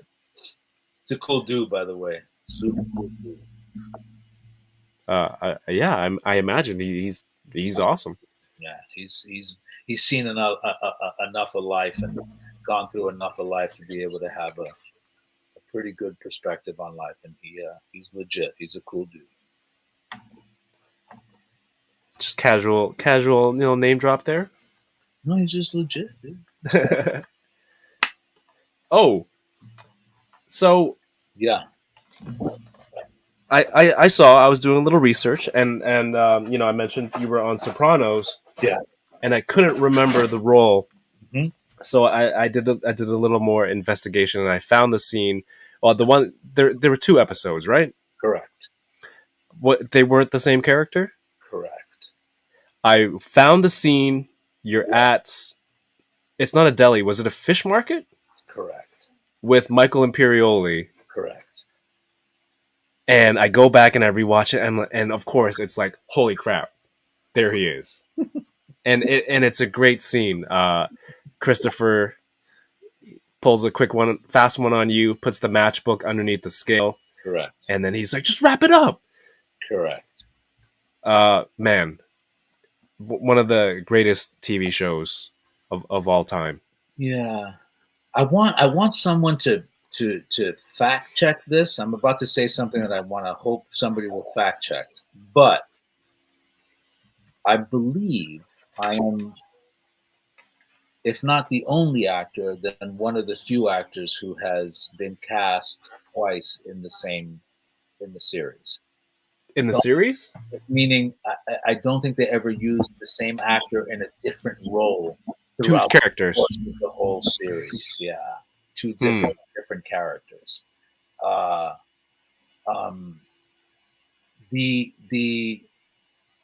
I've seen it 3 times, I think. I don't recall if anyone was recast. Yeah, so I feel like I could be wrong, but somebody mentioned that to me. Somebody said you should. I think it'd be worth investigating whether or not there has been any other actor during the entire series that has ever been hired again to play a different role. That's interesting. Yeah, no, but that was fun, and it's one of the best TV shows I think that's ever been made, and they were very sweet and very kind to me, and it was one of my first jobs. I was young and nervous, but I dig it. I dug it. Yeah, I dug it. The fish guy. Great scene, though, man. Great scene. Yeah, I was the fish guy. Yeah. No, well, yeah. You mentioned you don't watch a lot of TV. Was that something that you did watch? When it was over. Right. So I think I can only watch television shows that have been finished. I can't. Oh, I right. have a hard time with like, wait, I gotta wait how long for the next season, or I gotta wait. So I wait for shows to end, and then if I decide, I'll start watching them. And that was one that I watched from start to finish once it ended. So like a toy line that like they're done. You're like, okay, here's my Right. chance. That's Okay. that's the completist in me. That's like, cool. I can finish this. I can start this from start to finish and be okay with it. But there's something hard about like watching a show that I gotta wait for. You know. S Boogie says the guy who played Patsy also played Patsy's twin brother, Philly. There you go. Technically, that counts. Technically, that counts. There you go. Darth Deuces, what's going on? Says Joseph Ganascali played a character called Gino and then later played Vito. Great, good. So I'm in good company. Fantastic. Which one's Gino and Vito? Oh yes, Vito. Yeah, the guy who was outed of the family. Wait, no, he wasn't the guy who ran the restaurant, right? That was somebody else. No. Oh, okay. The restaurant was Artie. Artie, that's right. But yeah, I mean, yeah, dude, that's legit, and it's really sweet. It isn't. I wouldn't call it the moment I felt like I had succeeded in my career, because it was that's a New York show. I'm a New York actor. The grind actors in New York would always eventually audition for The Sopranos, Law and Order, Criminal Intent, NYPD Blue. All of those shows were shows that you just consistently auditioned for until you finally got one. It helped pad your bank account, and at the same time, it helped build your resume. But so they were jobs that you just went after. I auditioned for The Sopranos maybe 20 times before I got hired for it. So it's part of it. It's part of the grind as a New York City actor to do that. The one that made me feel like I had actually achieved a modicum of success in my own heart was when I was hired to do The West Wing, when I played a character on The West Wing, which was a show that I thought I would never ever be on, as a young New Yorican brown person from New York. Who would have ever thought that I would have played a congressional Democratic aide in The West Wing, you know? So that was when I was like, oh wow, that's legit, like, landmark for me. But The Sopranos is also an incredible show, one of the best shows I think ever made. You know? That's beautiful. Yeah. Oh, you got a nice pose on that Tuscan Raider. Yeah. Yeah, I can't do that sound either. Ernie, can you just give it up? He says Tamara Morrison played Jango Fett and Clones and Boba Fett. There you go. Okay, just relax with the Boba Fett business, Ernie. So that's legit. What a guy. Yeah. All right, this thing is serious. Someone asked earlier, where am I going to put this? I have no freaking clue. I'm going to hang it from somewhere.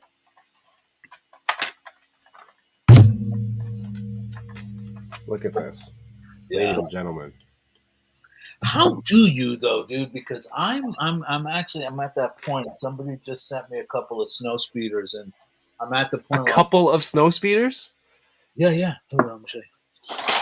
They just sent them to me as a gift. It was very sweet of them. But I need to sell stuff. Yeah, there's this one. Is that the Black Series or the original ones? The original Hasbro, like the Kenner stuff. Maybe the Power for the Force. Hang on a second, I'll tell you right now. 1980. Yeah, so the Power of the Force stuff. Wow. Yeah, they sent me two of these. Yeah, I'm gonna have to start maximizing my airspace in here and hanging stuff from the ceiling. What do you think, though? Do you do like the what everybody talks about with like the fish wire, or you do like the? I'd have to fishing line. Yeah. That's what everyone's saying right now. See, but so here's the thing, like, whatever, I'll figure it out. It'll be a joy figuring it out. But where do you hook the fish line? Because I don't want to like adjust or damage or alter the. I think you'd have to do like a harness or like a loop in like 2 of them, and then just Yeah. secure it from there. Oh, Otherwise, so it would are be. you gonna get the Bespin guards for that freezing chamber set? Oh, those Walmart exclusives. I'll grab them for you if I can find them. I'll grab them for you, and then I'll just I'll send them to you. But you need 2 of those, right? So that's a Yeah, that's true. yeah. I don't even know where I'm going to put that. My focus is that R2D2 right now, so I can put it with this X-wing. Right now, I only have the droids version from the cartoon show version. It comes with a coin. The yellow, the sort of pastel yellow one. Yeah. It's got like a more animated paint scheme, I guess. If that's oh, he's got it. Yeah, this one here. Hey, you know what? Hey, Kevin, you want to go crazy? What do you think? You're gonna open those? No, but I have 2. Okay. Do you want to do a live giveaway on your stream right now? What? Let's do a live giveaway. We'll give away droids. Let's do it. Why not? Come on, dude. When Yeah. I mean, I know. I'm just shocked. That's really nice of you. Absolutely. Yeah. So how do we do it? I don't know how. I've never done a giveaway before. How would we do it? What I normally do is I just do a trivia question. Great. You know, I would like to reward somebody who's been watching the whole time, who's here and present. I gotta think of a question first. That's crazy. You didn't have to do that. No, I know. I don't have to do anything. I get to do things, right? I don't have to do it. I get to do it. So let's do it. So yeah. So you set it up, and then we'll give this away. Let's give this away while we're on the stream right now. Chat. Sweet. Come on. I mean, what a nice guy. What a nice guy. Yeah, let's do it. Yeah, but this is the only one I have too. I don't have all the other ones. The other ones are hard. Do you want R2? I don't have R2. No, do you want R2? Whatever, we'll find it. Whatever, we can figure it out. I'll send it so you don't have to fight ladies at Target. Why are you hanging on to that, Kev? You never should have said it. If you watch the Enablers, you know we don't let things go. I'm going to be ragging on you for that for a while. Clearly. What was I going to do? While. Let's duke it out. Felix, it's going to turn into an emoji for the chat. Amazing. But yeah, dude, let's give one of those away. Why not? All right. Okay, that's very nice of you. Thank you.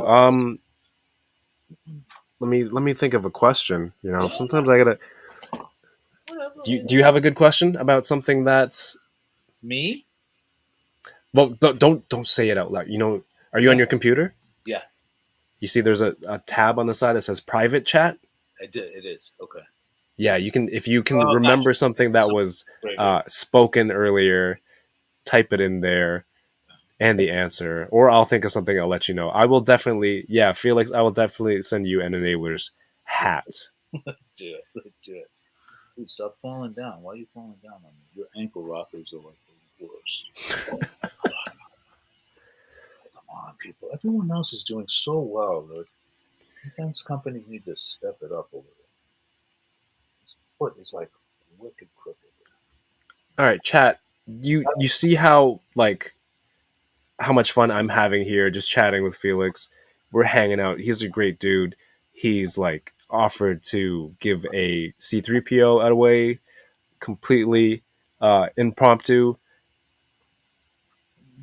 How menacing of a character Omar Navarro is. I mean, couldn't be. You prefaced this. You prepared me for this in the beginning, and you're like, yo, people are gonna be upset. I'm nothing like Omar. I'm like, first of all, that's acting, but this is completely opposite sides of the coin. This is unreal, and I think it's not who I am. It's what I do. Speaks to the acting. So it's just what I do. But yeah, dude. So riddle me this, dude. Like how Okay, Riddler. how I know I've always heard it. I've always come here, you Riddle me this, Batman. man. I've always heard it, and I've heard hi, Jackie. My pity just walked in. The I hear it all the time in the collecting community how difficult it is for Canadians to acquire things that come out in the States. Mm-hmm. The whole idea of like, oh, it's just in the States, and I know, and I've done a little research on it, so I'm not just speaking out of the side of my neck when I ask, but like I've seen that it's very expensive for you guys to have stuff shipped to Canada, and Yeah. that shipping is really what bites you in the ass. Is that you can pay whatever you want for whatever it costs, but then to get it to you is almost as much, if not more. And Yes. is that the biggest sticking point with the struggle with the Canadian collector collecting things that are released in the States only? Or Oh, absolutely. Absolutely. Like if it doesn't come up, if it's not available here at a retailer like Toys R Us or Walmart or GameStop or like an e-tailer, right, then our only option, for example, the NECA Haulathon stuff. yeah, You know, a lot of people, a lot of Ninja Turtle fans, Courtney in the chat is one for sure, yeah, looking at those NECA turtles and then seeing sometimes the shipping might be the same price, if not more, than the item itself. It's very difficult to so right, to bite that bullet. sure, Now, in that specific scenario, you know, I just posted a picture earlier today. Some of that Haulathon stuff was cited at Toys R Us Canada, so usually that helps. But you know, sometimes people already place that order. They're like, I gotta have this. I don't want to miss it. They're gonna pay for that shipping, sure, and then it shows up here. It's like, hey, if you had just given me that information that it's gonna be here, I would have waited, you know, and I would have saved some money that way. I sure. wouldn't have dropped $50 to ship it, and then you know maybe some company charges me duty and taxes on top to get it in here. So yeah, that is a major obstacle. And so the Because I'm going to repeat what you said just so that it's clear that I've understood it. If for example Hasbro said we're launching this figure and we're releasing this figure, it will also come out in Canada, Mm-hmm. then people sort of will hold back on the whole paying the extra and the customs and the shipping and all of that stuff to get it, That's because they huge. know that at one point it'd be a huge thing. Yeah. So okay, so why don't they do that? That's It's a huge side of the industry that I'm not privy to. You know, obviously Yeah. you'd have to be working in it to get the Sure. understand the specifics of it. But you know, the Hasbro Legends team, they're like, okay, this is a Target exclusive. Yeah. It'll be available at Toys R Us in Canada and so in the UK.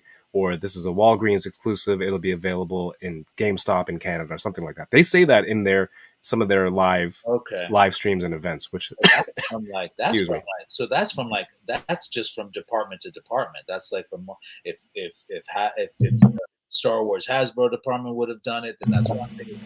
That's just interesting. Yeah. That's interesting. I wonder what the advantage or disadvantage to saying yes or no to it is. I just find that interesting because it's upsetting, and it's we should all be able to get our toys when we want to get them. That would be the ideal thing. So, You know, it's like we're ready to give you our money. Just yeah. I don't want to miss the super chat. Thank you, Monstar. Does Felix need a droid's FET? You know, the 3 3/4 one from that wave. Yeah, That's the original one from the holiday special. That's a great fig. That's a great fig. I think he's the one who you helped me grab one here locally. I don't know if he has more, but Oh, does he? Oh, great. yeah. Well, give him some money for one if he sends it. That'd be great. This is I've been thinking a lot about that because having just spent some time in Vancouver, I was like, why is it so difficult, man? Why can't they just a man who's lived through our pain. Yeah, I get it. I just get it. I get it. Guys. David says, "Sorry, Felix. That's how enablers work by teasing other atrocity previous experiences. Yeah, That's what makes it a fun time." totally.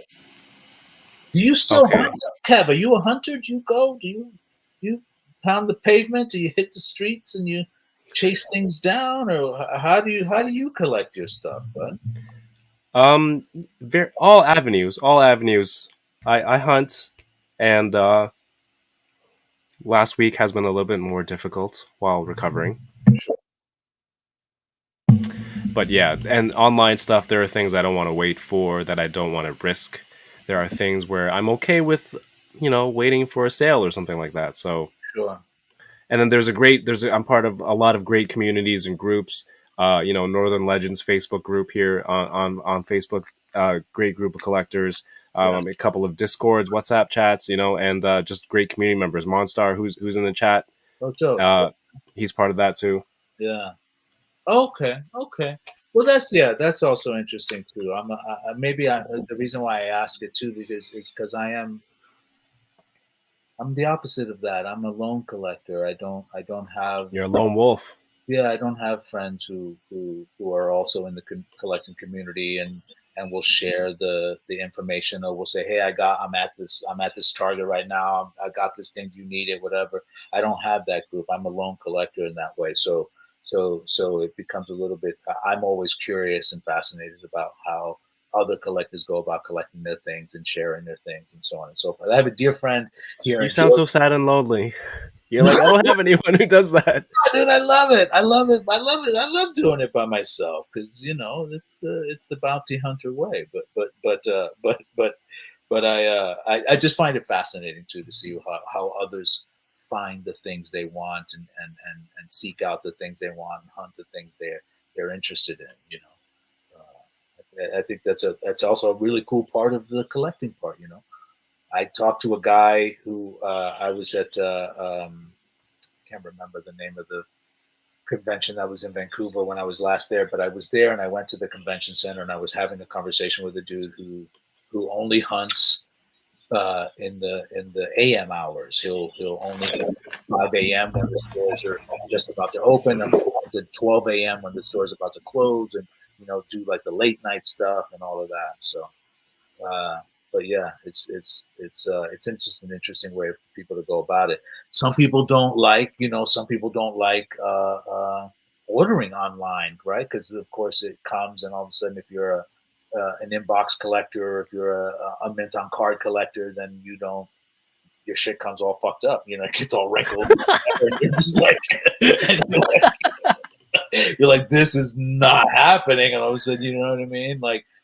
And then like if you're an open collector like me, like it's like, all right, cool. I don't mind that it's going to come beat up because I'm going to open it up anyway. Yeah, so it's all right, But there's some stuff like that, On that note, what's out there right now that you've missed that you're looking for? Do you have a Grail piece right now that has escaped you, eluded you? Has escaped me and eluded me. Well, I mean, I will tell you there's a couple of things, but they're not things that I will miss. It was just that I was like, oh, see, if I had gotten it, then I would have. The stuff that stopped going, the line they stopped going with, that I just. I'm trying to remember the name of it specifically. There was a line that just the hyper real stuff. Oh, really? Do you remember the hyper real? There was stuff? just two, right? Vader and Luke. It was Vader and Luke. I was just like, and now the aftermarket shit is like ridiculous on them now. At least where I've looked. What, you want those? I know, not that I want them, but that was something that I was like, ooh, and then I missed out on getting it. Oh, okay. Okay. Whether I want it right now or not, I'm okay with it. But that was something that I was like, ooh, I dropped the ball on that. Or even just the new stuff that came out, dude. Now that the latest vintage collection line with the two the Walmart cards and But I don't know. It's just hard. I was telling you the other day where I was like, when you showed me, you were like, "Yo, these are coming out." I was like, "Yeah, I won't. I will be up in the air, when they come out, so I won't be able to get them."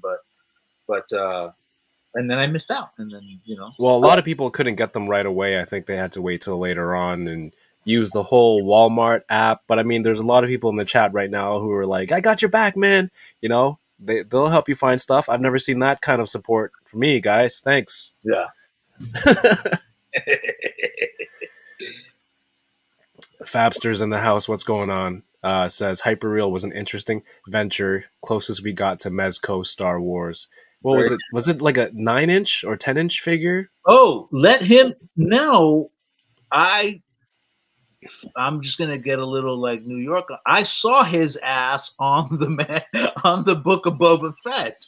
That's him. That's Fabster. I did, and I clocked that because I watch their podcast. I watch the ACBA podcast. I watch the ACBA podcast all the time, and I saw him. I was watching the episode with my girl, and I looked and I said, "Oh, that's one of the cats who has a podcast." She said, "What?" And I said, I listen and I follow. I watch their podcast." And she's like, "I don't understand." My wife doesn't. She's like, "I don't understand a word you're saying right now." And what are these words coming out of your mouth right now? She's like, "I just don't get it." Anyway, I did. I saw it was fantastic. He was coming down off the ship when we were with the pikes. In the pikes, yeah. Like you didn't see it on a story. Like you saw it was him right away. Correct. As you were watching the scene. That's awesome. Immediately. That's awesome. Clocked it immediately. And I was like, "Oh shit, that's dope. That's the cat who does it." I love them too. They're great. Pancheezy and Boog and all of them. They're fantastic. I watch them all the time, dude. I watch. Oh my god. Follow them all like you. I follow these. I'm telling you, you guys are my entertainment. You're my television. It's what I watch. But this is unreal. Out there, yeah. No, it's cool. It's cool shit. Yeah, Fabio's a great dude. I met him out in California last year, and we hung out and we did some toy hunting. It was great. Yeah, because he's out in L.A. and then Boog's in New York. I know that, and then the others are just fantastic, dude. I dig it. I watch them all the time. But it was cool to watch them. I was like, "Oh shit, that's the dude." And then I watched him. That's hilarious. I was like, "Yeah." And I remember I was watching. I was listening to the podcast, but I watch it on the TV. But it's a listen, and he was mentioning there were some other stuff coming down later on, and I was like, "Cool, let me see what else he's been doing." I got to tell you, I'll take a moment. It's just a moment, if you don't mind, Kev. But like as an actor, I've been working professionally for almost 30 years, 27 to be specific, and the one thing that I've always had respect for are the people who fill the world that we inhabit as actors. And these people, some call them extras, some call them background. I don't. I call them world inhabitors because what they do is they inhabit the world that we are playing in.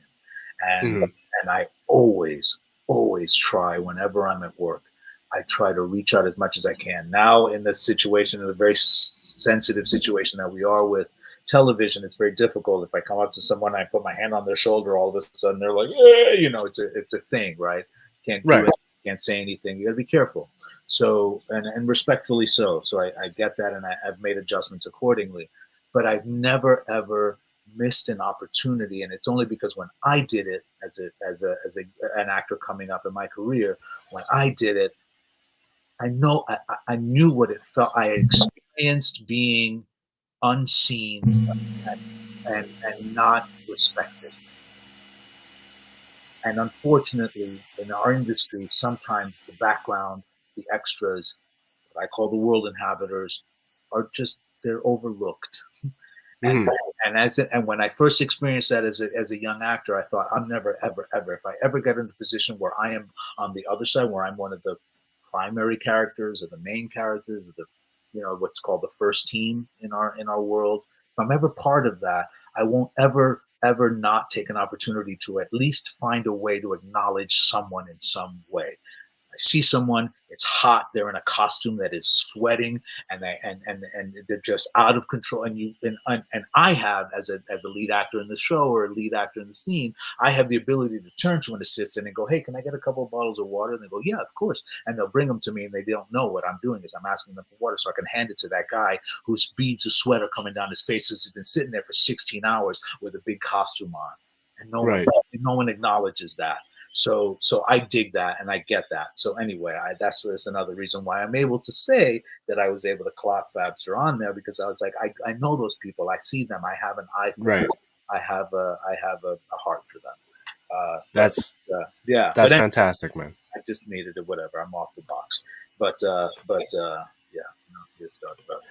Sonny says, I call the extras stuntless stunt doubles. Dude, it's really tough what they do. It's tough. They're there before you and they leave after you. Right. You see what I'm saying? That's just, I don't know. I admire it. I love it. I appreciate it. I try to incorporate it. Sometimes I get in trouble because, there's this whole upgrade system. And if I'm in a scene and I turn to an extra and I turn to a background, I turn to a world inhabitor and I just turn and I start a scene with them, all of a sudden they've got to get upgraded. And so it's a different thing legally and all that stuff. Okay. I'm always getting in trouble when they come to me like, can you maybe do this scene without addressing that person? I'm like, wait, it's great. I love it. They're great. I love it. But yeah, but it's legit. It's a hard job, man. That's cool, man. It's a hard job. It's like that thing. What they say about like how you judge people who whether they're treating somebody in high status or like the I don't know the server at a restaurant. Like people who treat everyone as a person, whatever their role is. It's a measure of their character. Absolutely. I was watching a thing, and we can. I got more choice to open, but we can continue. But I wanted to just share this, that I watched an interview with the Dalai Lama, who once said, and I'm not a Buddhist, but I understand it, and he was being asked why how does he not let his ego get in the way when he's got 50 million people watching? Mm-hmm. How does he not get nervous when he steps up to a podium and there's 50 million people watching? And he said something that was very simple. He said, whenever I find myself in a situation where I am confronted with many people who are there to see me specifically, I start every day in that moment when I step to the podium. The first thing I do is I say out loud, we are all the same. We are all the same. Right. I watch that incorporated in every time a director, before they call action, and I'm in a scene and it's about me talking, before they call action, I say to myself, we are all the same. And then I start acting. And I start doing the scene. And I have found that in doing that, what you're talking about is it gives me a place, a freedom, a comfort to be able to treat the person who's bringing the food, the person who prepared it, the person who's cleaning the toilet, the person right. and the person who's writing my check, all the same. So it's like, we are all the same, action, and then you slap Jason Bateman across the face in that dungeon. And then they call cut, and I go, "Are you okay? Are you all right? I'm so sorry. Are you okay?" I didn't mean to make contact. It was supposed to. Did it hurt you? I didn't really Yeah. But anyway, I don't know. Whatever. We could. So this Darth Revan was like a this was a whole hullabaloo. This figure made a whole hullabaloo. Like when he first came out, everybody was knocking doors down. People were like, I can't find him, the hardest thing ever. And then they just re-released him like 3 times. Well, that's the archive version. And then there's the gaming one. Excuse me. Yeah. Is the gaming one gaming the version white with robes and the white hoods and all of that? Yeah. Yeah, the Jedi version. Yeah. I dig him, dude. I dig him. He's legit. All right, I completely forgot that there was a giveaway. Okay, here's the question. Let's do it. Here's the question. Let's do it. I will ask the question. Yeah. I will type "go" in the chat. You slapped Teen Wolf. Well, hang on. Teen Wolf 2. Teen Wolf 2. Teen Wolf 2. Yeah. So I'm going to ask the question. I'm going to type "go" in the chat. Yeah. And then whoever types the correct answer first in the chat will be the recipient of Felix's vintage collection C3PO. I'm going to type this into the private chat first. So I have to click over there. Right? Yeah. Don't read it out loud. Don't mouth it. Acting.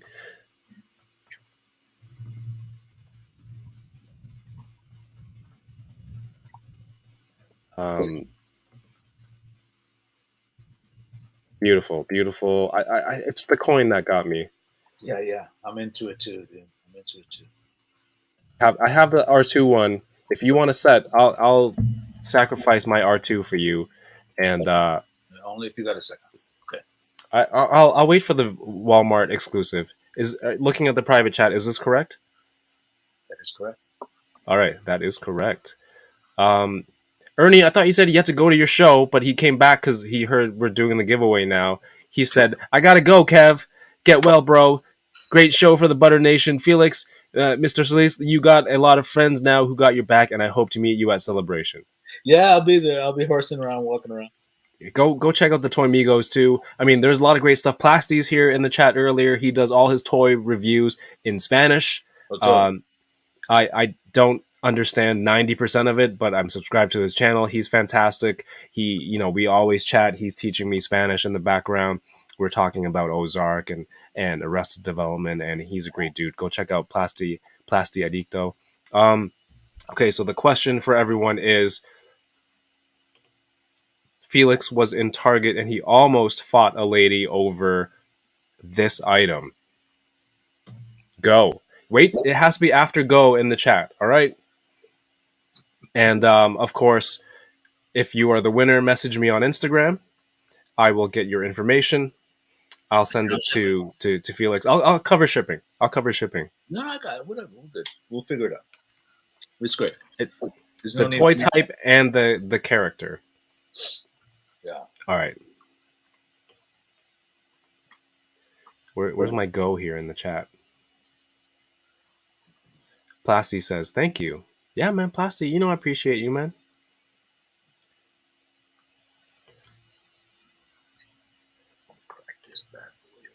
Courtney, Mando Lego, is this acceptable? Felix, is this answer acceptable? I believe it is. All right.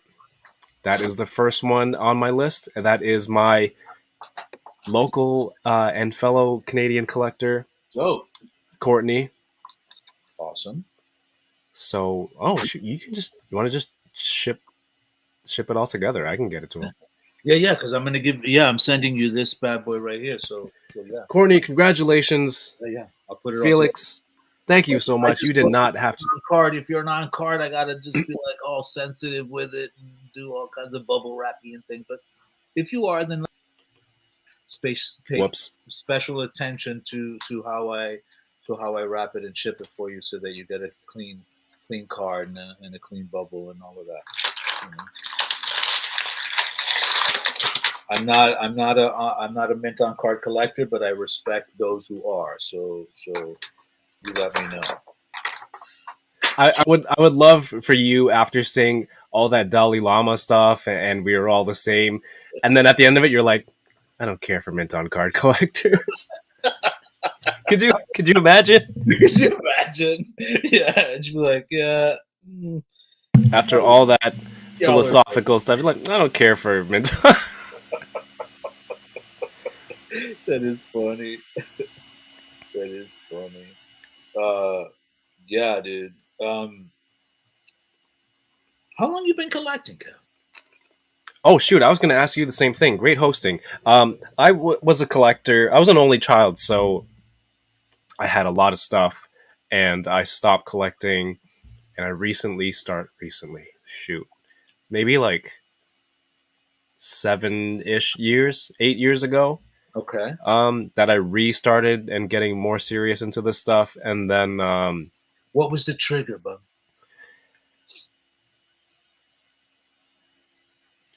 my fiance and I, at the time she's my girlfriend, we would always go to like you go clubbing Friday, and then Saturday you wake up, you don't go get lunch till 2, go get a Starbucks, and after lunch, and then the usual place.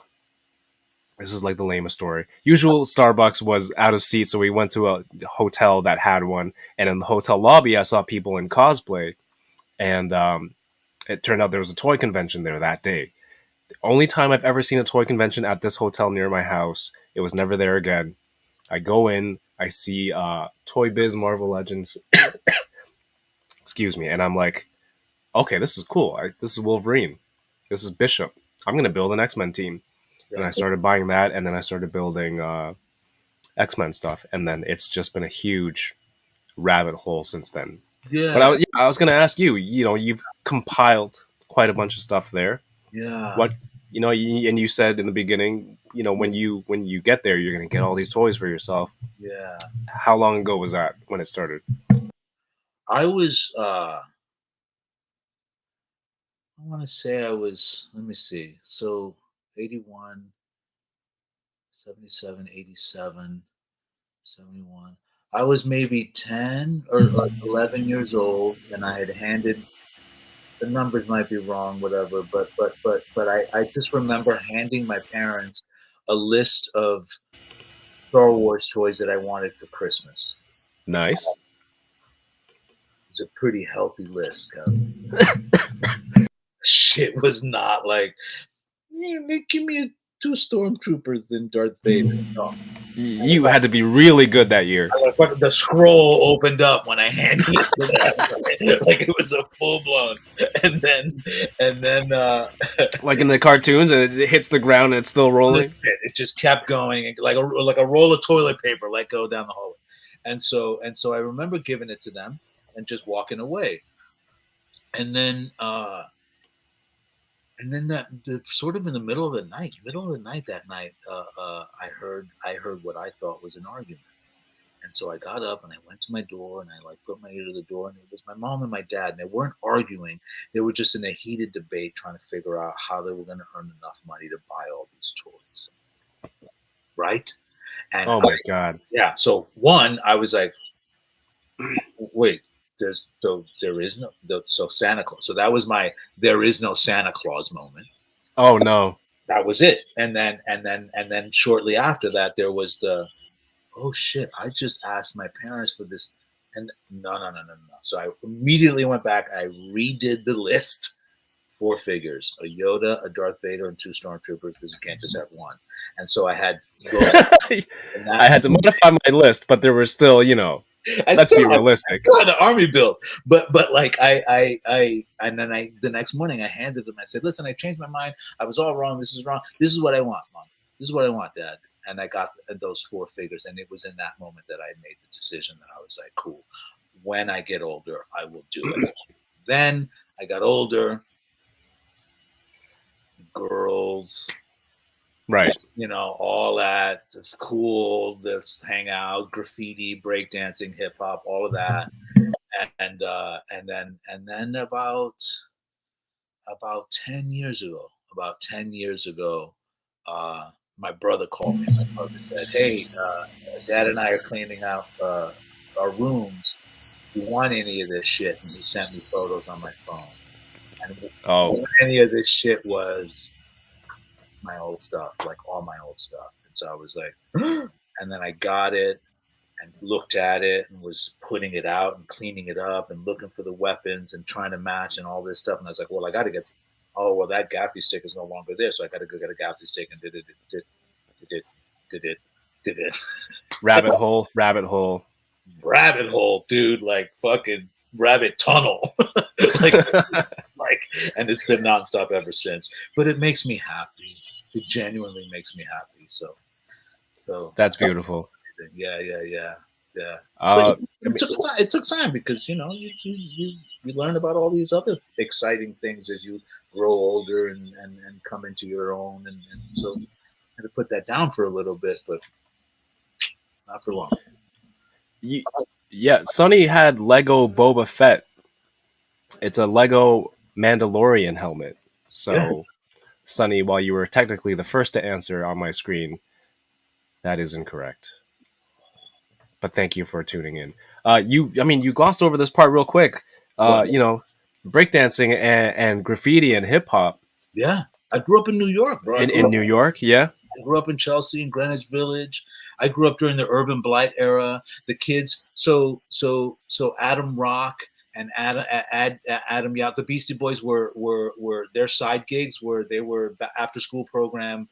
They worked in after school programs in the elementary school and the schools that I went to. So these are the guys that I were my no way. guidance counselors. Yeah, dude. So like I grew up with that. I grew up with Keith Haring and the whole urban blight world in Greenwich Village and all. I grew up in art. I grew up in art the whole time. So and part of that was the the breakdancing and doing the breakdancing stuff and the hip hop generation. We rolled out a linoleum and we had a boombox and we did it on the streets and that's my inner city upbringing is the Chelsea Greenwich Village area, when hip hop was just starting to take off and Run DMC and and all of that. So that was my thing. That was my jam. That's very cool, man. Yeah, that's how I grew up. Yeah. We have a very generous super chat from FlyZone21. That's very sweet. Says, Felix, you are awesome and cool. I hope you can come back for another stream. Really enjoyed your role in Colony as Geronimo. Question: what was your first action figure you owned? The first action figure I owned were those four. Was those four the Vader and the two stormtroopers and the Yoda. Yeah. But this list is too much. But you can't have Vader with one stormtrooper. You have to have two, one flanking him on each side behind him. Dude, I knew I was. Come on, he's a troop. That's a troop builder. You got to do it. You're like, I got to make some sacrifices, but there's some things I can't. This is 10-year-old Felix. I just can't. I gotta have more than one. Yeah. Those four were my first. I used to horse around with other stuff that was outside of the Star Wars universe for a little bit. One of which I actually still have. I should probably pull it out, shouldn't I? Yeah, let me go show you. This is one of the first action figures I've ever had. It's not Star Wars, but it was one of the first I ever got. Hey, you don't have to run. I'm still here. FlyZone21, thank you so much for the super chat and supporting the channel. Appreciate you. Yeah, guys, this is unreal for me right now. Yeah, this is Jimmy Superfly Snooker LG. I have no idea what that is. So these were. Oh, that's all right, Kevin. School me. I'm very limited in what I know, and I enjoy learning from people. No, this is legit. So these were these rubberized, just bang around one piece rubber World Wrestling Federation WWF wrestling figures, and these are literally like this. You just beat them up. You just threw them around and you beat them up, right? And stuff and I don't know wrestling. Yeah, the LGN stuff. This is old school. Way back, yeah, and anyway, so this was one of the ones that I had. His head has been painted over a couple of times because I've stripped him and rubbed him around. But yeah, this was like one of the first action figures I had. This is 1970. My glasses don't work anymore. Oof, I can't even see the age on it. But yeah, these were like these wrestling figures that I just had. But yeah, so I still have them around. I throw them around and this was Jimmy Superfly Snooker. always jump Are on. you into the current wrestling stuff? The toy lines that are out there? Man, there's so many. I had to choose. I had to pick and choose where I was going to chase, and I leaned away from the wrestling stuff and moved more toward the. Dude, I'm a little hooked, and I'll work it out, but it's good. But I'm a little hooked on the Mythic Legion stuff, dude. Oh, there we go. Another. Yeah, I'm a little hooked on the Mythic Legion stuff. I'm trying to pick up the stuff that was there that I missed out at with the Kickstarter stuff. But then, Do you have some already? I do. Yeah, I do. I felt like you hesitated there. You don't have to lie to me, dude. No, I'm not. I just when I Nobody's said watching. it's great. Nobody's watching. It's just great. But no, I said I do only because it's that was one of the ones. Remember when you were like when somebody said something about like accidentally pre-ordering too many? Like, That was Paul's wife. I went there. Oh, was it? Yeah. Amazing. She asked that because Paul has a habit of pre-ordering a whole bunch of stuff, like the same figure 4 or 5 times, and then not realizing that he did that. Like at times with the same seller. Okay, yes, that I actually am guilty of. I actually have lost track of when I've ordered something and then I've gone, do I have this? Do I not have? Fuck it, I'll just get it again. How do you feel about spreadsheets? So I created a tracker that Paul ridicules me for. Well, hang on. So so there's a website, not a website. There's an app. Let me see if My Toy Box.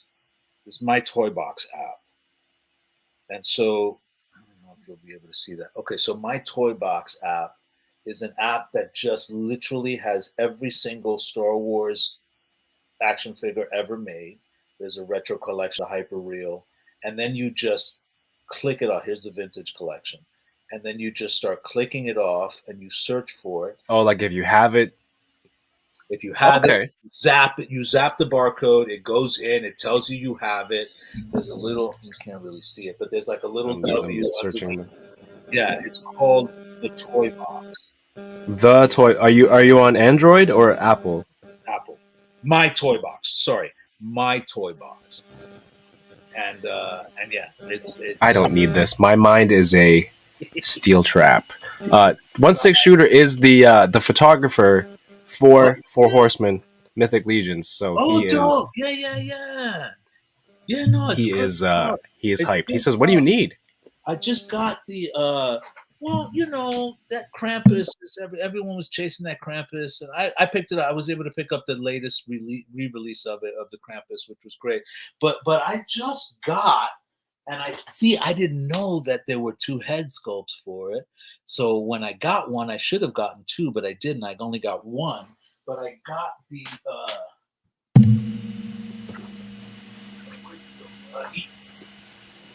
Thank you. Ooh, gracias. Can you take this one? Love you. I got the this bad boy right here. Ooh. Yeah, the troll. This is the troll. And Felix, I feel like this is like an onion. Every layer, you know, we're peeling back, and I find out you're like, this is like a well-rounded collector. There people in the chat you're just hitting the notes with everybody. No, like this is insane. Dude, do you own any Mythic Legions? Okay? I do. One of them is from amazing. Trevor because they're fantastic. They're fantastic. So, but I didn't know. See, because when I looked at the solicitation photos and all of this stuff, I didn't realize the packaging and all of that. In the back corner there, in the dark, there's another head sculpt. Right. So another head sculpt. So I'm gonna have to go ahead and get a second one so that I can slap head sculpts on it, right? Come on. Oh my goodness. You need the body for the head sculpt. But anyway, yeah. I'm gonna chase one of these down again. But I think they might still be selling them on the website. But yeah, but the Mythic Legions was the other one where I like, you know, all of a sudden, Trevor is there's your rabbit hole. But yeah. Thank you. Far too kind. Thank you for the super chat, Trev. says, "Well, now Mythic Legions. This changes everything. You are now my favorite actor. That's very Did you sweet. pre-order any Cosmic Legions?" It's not very sweet. It's not based on skill. It's based on what you collect. I did. I went all in. I took the Oh all my in. goodness. I went all in on the Cosmic Legions. Oh Yeah. my! Well, I do see some extra wall space over there, so you're not utilizing that yet. Yeah, no, that yeah, this is well. I mean, my wife said she wanted me to put a TV screen there, but I think I'm just going to put some bookshelves there and just do the bookshelf stuff. But yeah, I mean, there's a couple. I think that there's just some really good stuff coming out now. There's really good stuff coming out that I kind of. It's just hard. It's hard not when you see something that's beautiful and attractive and it's actually something that will make you happy. And again, having grown up, this is what I mean by saying when it links to you in some way, you go for it. Again, my brother was a DM his whole life, so my whole childhood. So I know the Dungeons and Dragons world. I know that mythic world. I know. That's cool. So I know it. So when I saw it, I was like, that's right up my alley. So And yeah. it's beautiful, beautiful figures. And if they ever do Lord of the Rings, if they ever get that license, I would be in a lot of trouble. Yeah. Well, confession time. I don't know. I don't know the. I don't know the. I don't know the Lord of the Rings world as well as others do. I don't know That's okay. I don't know the Harry Potter world as well as others do. I was just in California and I was staying at the Sheridan at the Universal, and so a dear friend of mine, she brought her son, and I took them to the Universal thing, and all he wanted to do was be in Harry Potter, and I felt so. I did it. I said yes. Of course, he's 9, so I'm going to say that yes or whatever he wanted to do. But I was so lost in the world. They were like, I was like, who is what and where and world what and family what and I'm Dumbledore what, and I was like, okay, whatever. But but I did it. But yeah, but I mean, I'm sure that's another thing that's interesting too. Is like how much money does a company buy into an IP? Like how much money is a company willing to pay for? Like there's 9 different companies or whatever. I exaggerate. I don't know the actual number, but there's a bunch of companies that that sell the Ninja Turtle stuff, right? That sell the Teenage Mutant Ninja Turtle stuff. And I was like, but it's interesting how they're able to do all of that. Yeah, I mean, companies will do it, and then there's some that just lock in that IP address, and like no one else can sell it. Yeah, I mean, Ninja Turtles, was it Playmates, NECA, Super 7 is got Nezco. Yeah. So here's okay. So then there's only one other toy line that I'm pushing around with right now that's making me really happy. I want to open up another toy. And that is I love that. And that is the NECA, the Gargoyle stuff that NECA is making now. Ooh, you're Gargoyles fan? Oh, I love them, dude. It was a great show. Cartoon show that wasn't afraid to teach children about adult things. If you go back and you watch the original episodes of that cartoon series, they talk about hard things. They talk about leaving your home, about having your home stolen from you, about being judged for what you look like and how you behaved.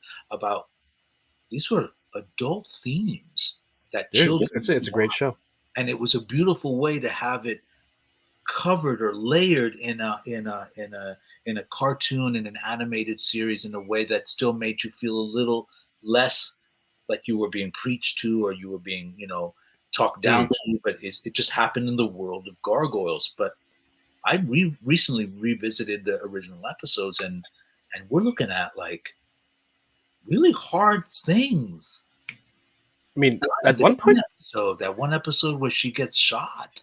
I was gonna say the gun. That gun episode is brutal. but it's important, and it was pivotal, and yeah. So yeah, I actually went to Target the other day, and I scored the Bronx. I scored the Bronx figure, which Oh wow, you got it already! scored the Bronx. Congratulations! Scored the Bronx. Still hanging out and keeping my eye out for Demona. Demona. They look incredible. I had Goliath, Yeah. but I know he's big. Yeah. I know he comes with the folded wings if you get Bronx, Yeah, but yeah. I knew I wouldn't be able to stop myself. Like I'd want the whole team, and then like, are they all gonna have folded wings that you have to buy from another thing? So I'm like, I put a stop to it. I sold it. It's a great, beautiful sculpt. NECA did a great job with it, but I had to say no. Yeah, no, you seriously have to. At one point, you have to walk away, or you have to say, "This is not a thing that I'm ready to take on." And I get that. So what I'm doing with my discipline is that I'm literally not going to allow myself to go any further than those main characters. I'll grab those main characters, and once I have the full team, then I'll walk away. Those might be the ones that you have to dangle from the ceiling too, Yeah. save for Bronx. Yeah. No, I got the old school Bronx right here. Actually, he's missing his. Got the old school Bronx right here. Oh wow! But he's missing that. I guess it's a gun or something that came at the top of this one. But yeah, I found that. But, yeah. So, do you you mentioned Dick Tracy? Yeah. Have you seen the Mezco Dick Tracy? No, I didn't know that the once. So there's a 1/12 scale that's happening. I think somebody was mentioning earlier. It's hard to remember all of the Mezco pre-orders first of all, but I'm pretty sure it was recent. Now, is it like the traditional comic book Tracy, or is it the movie Tracy? Pulling up the pictures now. Oh, I think it was just they just revealed a picture during 112 day. Yeah. This one over here. So it's 112 scale. Book, yeah. That's the cartoon and animated and comic books, the comic strip version of it. That's legit, right. Dude. Yeah. It's gonna be soft goods. Oh, and this dude. Yeah. Was this no, this wasn't 112 day. This was something else. Oh, it says right here, MezcoCon. Yeah, I got a couple of the 112 scale. I don't have many of them. I don't have many of them, but I have the Catwoman and I have the Freddy Krueger. I dove deep into the Freddy Krueger stuff. I was fortunate enough to do a couple of scenes for Wes Craven in a movie called My Soul to Take, and I just fell in love with the guy, and then all of a sudden I fell in love with everything he had done, and then so I grabbed one of these Freddy Krueger, the Mezco 112. Freddy Krueger. Nice, great, yeah, it's a cool. The Mezco man himself is back in the chat. Fabster360. Yeah. Is that the carbonized shore trooper? Yeah, B. Probably one of my favorite Stormtrooper variants. Me and you both, friend. Me and you both.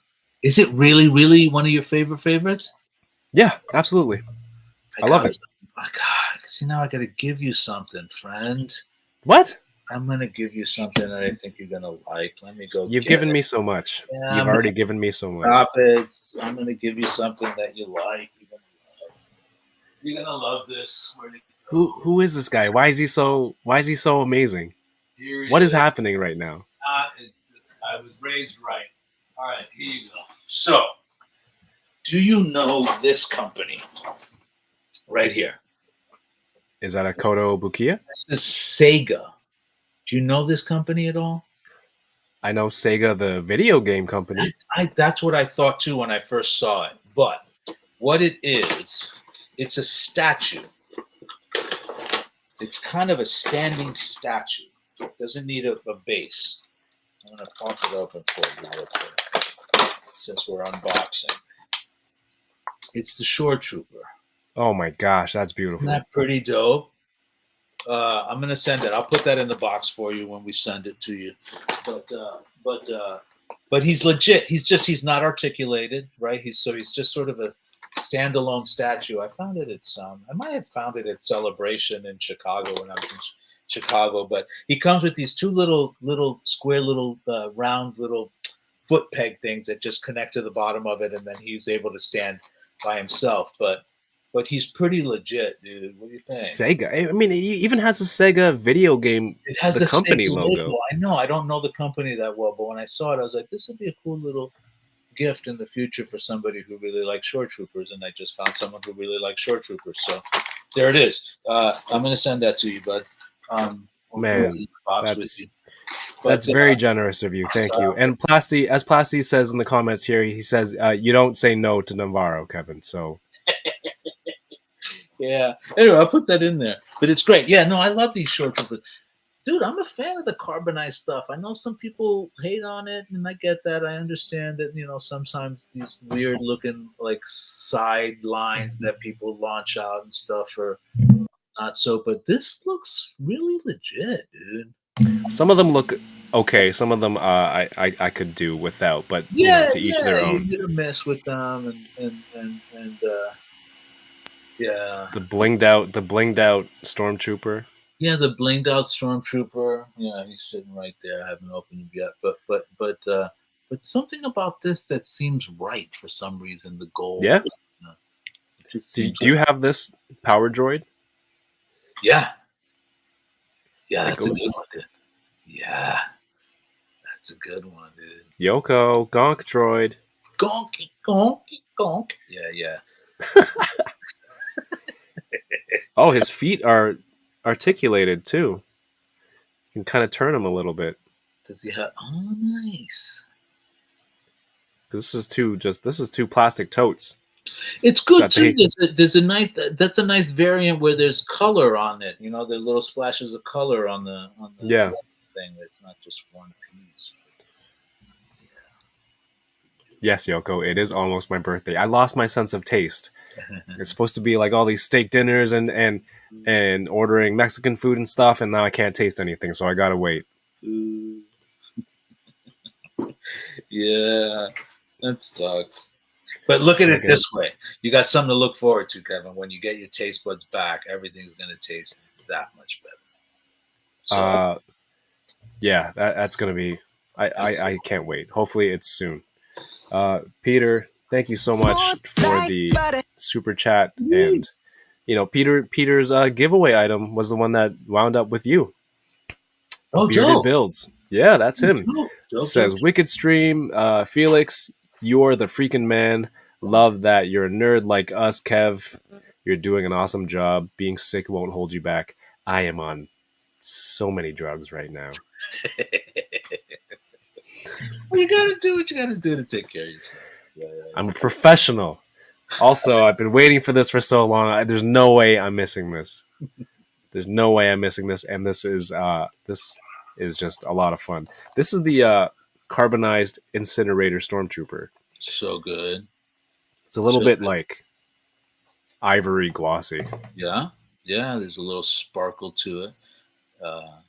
It's good. I will. You're gonna crack them? Yeah, absolutely. Yeah. I'm curious to see how you're able to pose him with the flame effect in place. Oh boy. Is there something I should be prepared for? No, I'm just curious to see what happens when you put the I feel like you know something and you're just waiting for me to fail. No, I'm just waiting for you to show me because I'll just let you enjoy it.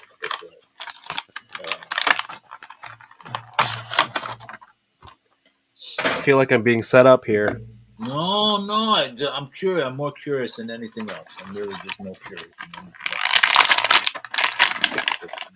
else. Why do they do this? They feed it through the plastic into the next plastic.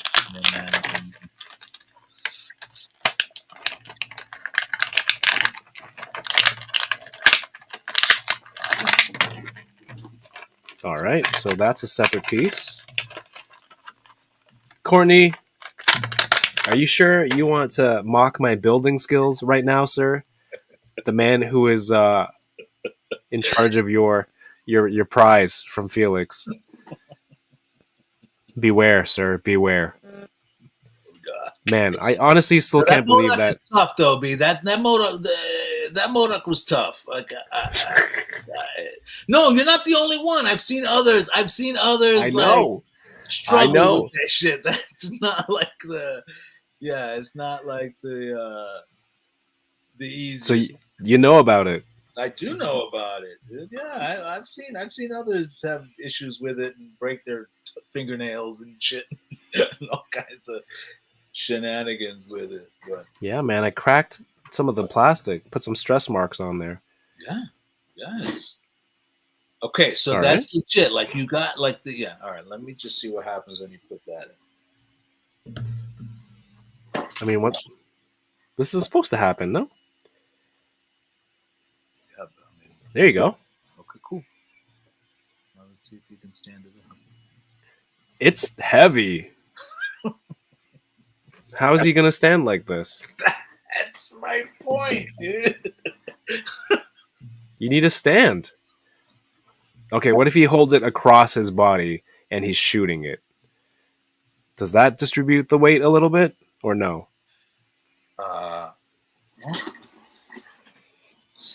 I love that you genuinely are waiting for me to fail it. You're like, yeah, I knew it. This doesn't work for me. All right, let's see. Hang on. So, what I did was I did a little ankle twist in the back, which made it a little bit like he braced himself a little. So you got to do like the Warrior One pose in his back leg, the flamethrower is a little bit flimsy plastic to even grip properly. Yeah.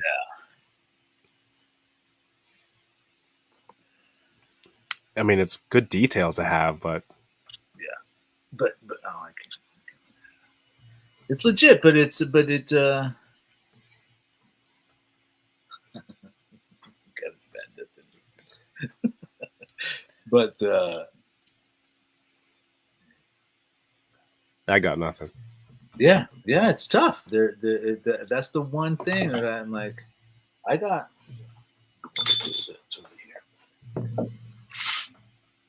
You can't do the wide stance, Trev, because he doesn't have ankle rockers. Yeah. You know, if you had the ankle rockers, you can do the wide stance and then flatten out the feet. Yep. And so I just do like the Warrior. This is way too heavy. All right, this is coming off. Yeah, it's an interesting. Peace. It's an interesting dilemma. Are you gonna get the Navarro bar set? Yeah, I think I got a notification that it was being shipped. Nice. Yeah, I think I got it yesterday that it was being shipped. I think it's legit. What about the? Did you get the Jabba's Palace? I did get the Jabba's Palace.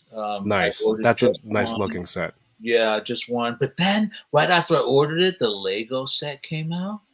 I was like, but I let it go. I let the Lego set go, and I just hung on to the Palace, the Hasbro version. But yeah, dude, I'm definitely into it. I dig it.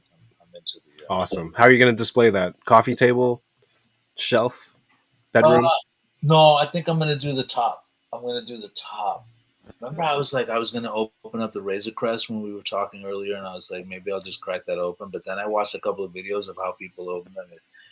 It's a process to put that thing together. Yeah. It's not like especially the gun rack, like in the inside the gun rack where all the guns and all of that stuff goes. It's like, yeah, it was definitely tempting to do, but then I let it go. Yeah.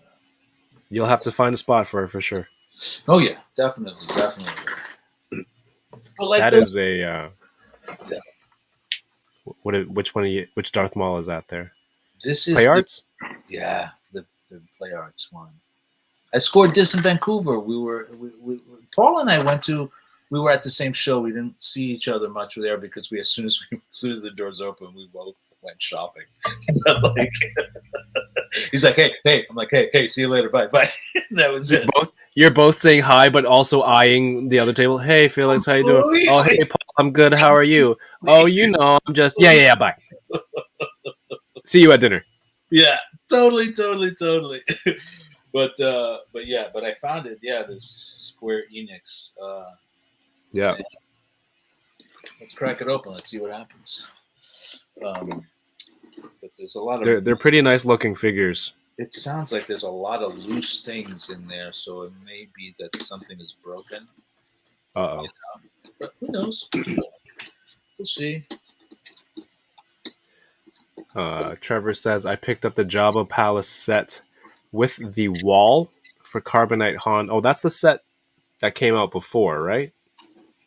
The wall with carbonized Han to go with the new Palace set. Yeah, because there was a Jabba's Palace set that came out before that was just like another section of the palace. Right.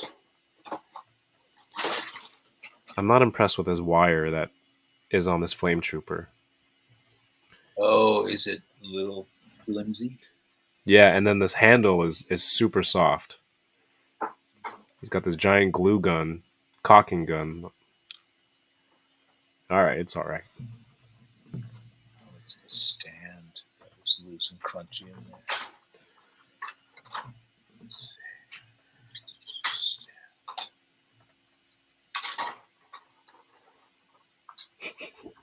Yeah, play arts are nice. It's a very stylized look to their figures. I bought it's like a Christopher Nolan series Batman back in the day. And that was the first time I ordered from Big Bad Toy Store to Canada, and I got burned on duty, and the leg came off. So they sent me a new one. Yeah. But did you have to pay for all of that shit all over again? Yeah, I think I don't remember. It was very early on when I got back into collecting. I stayed away from Play Arts Kai ever since, just because the scale wasn't there for me. Yeah. But they're great looking figures. Yeah, this is the second Play Arts I've purchased. First in the Star Wars line, the first one I got was a Batman that I thought was really cool, and then, like you said, like earlier, like I saw it and I was like there, and that's like 30 days later, I was like, and I sold it off. Oh, okay, nice. Yeah, but this Darth Maul like caught my eye in Vancouver, and I was like, let me just. Yeah, Matt, we are doing an actual marathon we're actually opening a lot of stuff tonight. I've been limiting myself, but Felix is just like, it's like I don't know, it almost feels like he's at dinner. He's like, you know what, maybe I'll have another bite. He's like, I feel like opening another toy. Yeah, so we'll keep going and having fun. Win or Lose says, this guy Felix, is legit, dude. Look at that. That's legit. That scene in is it in? Yes, it's in Rebels when Obi-Wan is holding him in the middle of like the dystopian nowhere, and they're like, in the middle of the desert. It's legit, dude. It's super legit. Some people were barking a little bit about, again, this is all spoiler stuff, but they were barking about Darth Maul not being in the Obi-Wan series, but we don't need him in the Obi-Wan series. We've seen what happens to him with Obi-Wan in Rebels. Why do we need him? We don't need him. But this is legit, dude. I like that other head sculpt, though. Do you know any of this Play Art stuff, Kevin? Other than that first Batman from years ago, I haven't. Plus the prices, the retail prices on each release kept going higher, I think. So I'm like, you know what? It's a good thing I got out of it. Yeah. That's true too. Yeah. Fly Zone says it's an awesome figure. Now I gotta have it. Did you just enable someone? No, it's a legit fig, dude. This head sculpt too is pretty dope, though. Hang on a second. Do you throw your boxes out, or you keep them to hold the accessories, or does it depend? It depends. It depends. If the box art is legit, Box art is a huge factor. yeah, if the box art is legit, then I'll stick around with it. Then I will hang on to it. But then at the same time, I appreciate something like I don't have very many of them. I have maybe one or two, but I appreciate the like McFarlane shit where it's like it's just a box, bro. Just open it up and throw it away. It doesn't matter. You know what I mean? Yeah. I kind of appreciate that too. You're like, fuck it, it's just a box. Just open it and let it go. But when the box art is legit, yeah, I hang on to it. I do, and I save it for storage purposes or shipping purposes. All right, let me pop this head sculpt in because I think this is a better face for him. Tommy K says you're unboxing toys like. Wow. Doing bumps at the club, just one more. I don't know. It's funny. Well, in all fairness, and everyone knows, I've been on the road working for the last 3.5 months. So I came home to a pretty stacked bunch of boxes that had been shipped to me and stuff that I had ordered and so on and so forth. So a lot of this stuff is also just backlog of shit that I bought a while ago that I haven't been able to open. And then when you asked if I would hang out with you, I was like, cool, I have a lot of stuff that I can open. So yeah. That is perfect. That's what this is. Yeah. So, what this is all about.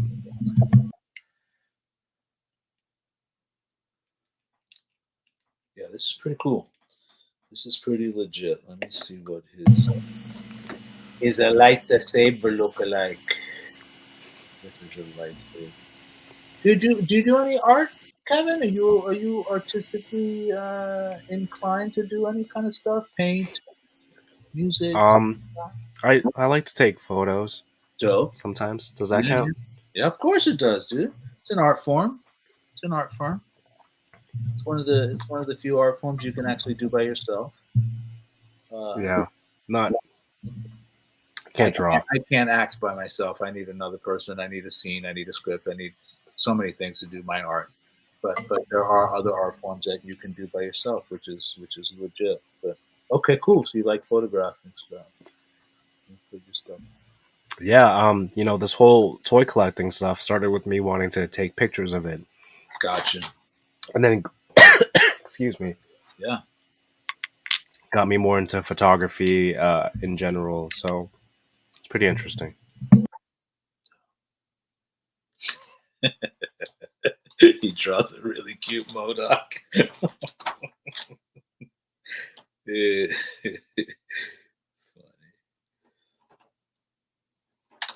Put some MODOK emojis in the chat. My little bro DK is here. What's going on, DK? Says, how do you find time to order during your busy schedule? I told you should get a personal assistant to buy your toys. Bro, that damn iPhone just makes it so. Although I leave my phone in the trailer when I go to work, so when I'm on set, I'm not tempted. But when I'm back home, I jump. Yeah, I do. I'm like, no distractions. I need to do what I got to do, so I leave my phone at home, in my trailer. But the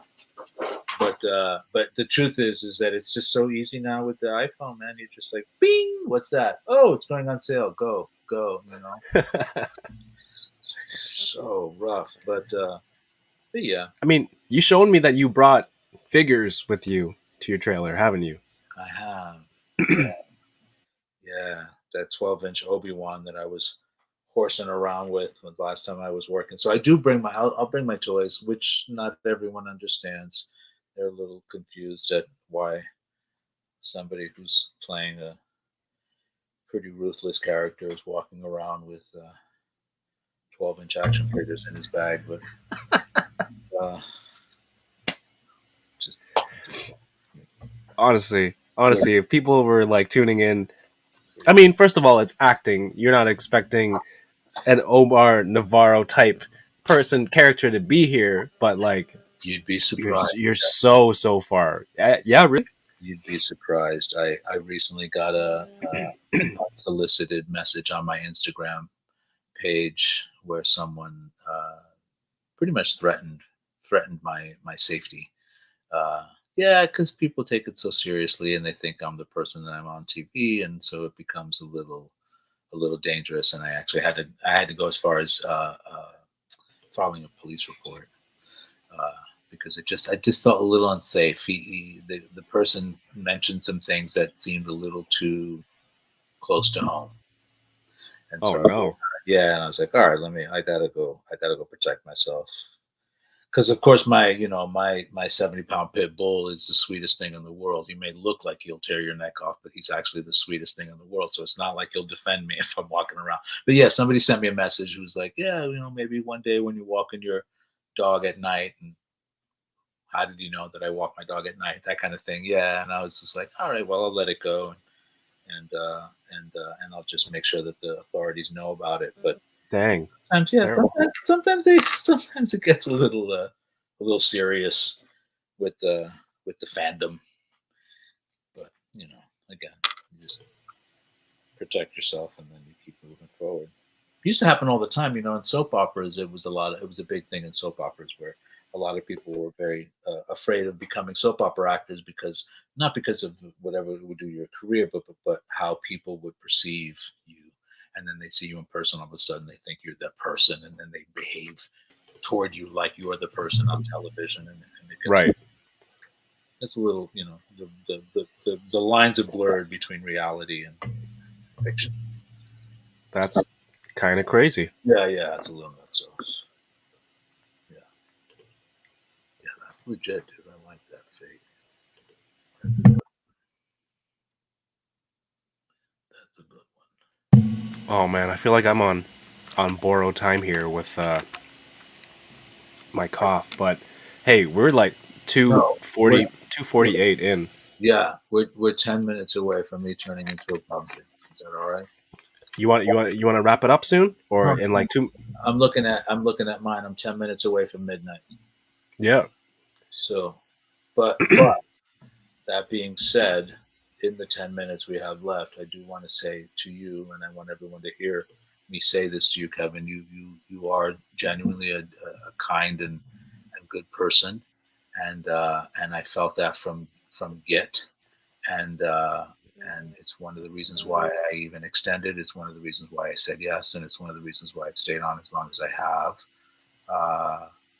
Not that I consider my time precious, but the secret to life is enjoying the time you spend, and I have enjoyed the time I've spent with you.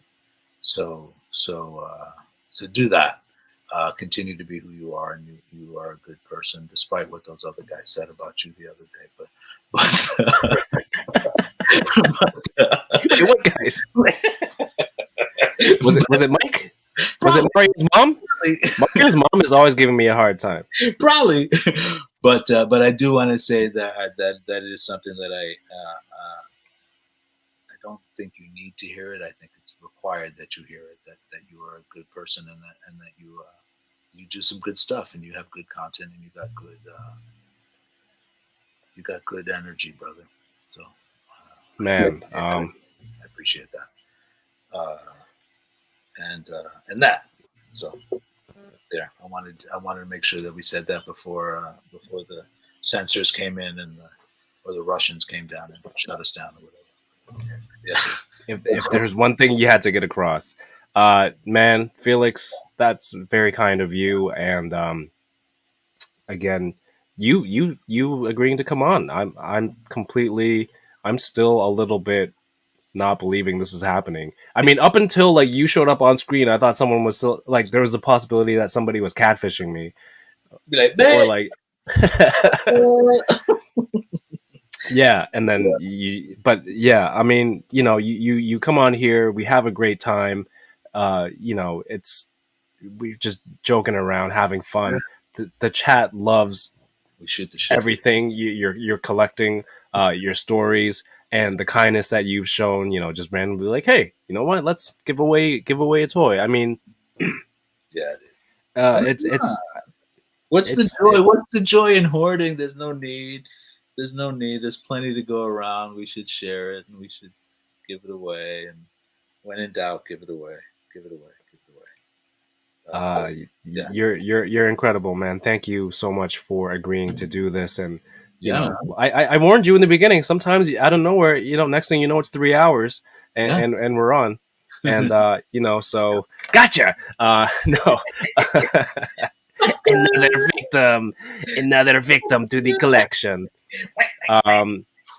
Yeah. No, but every minute has been a blast. This has been hilarious and a Thank you for total everyone who's pleasure. come on too. Everybody who's coming on and throwing the comments and doing all of that stuff. This is the first time I've ever done this, and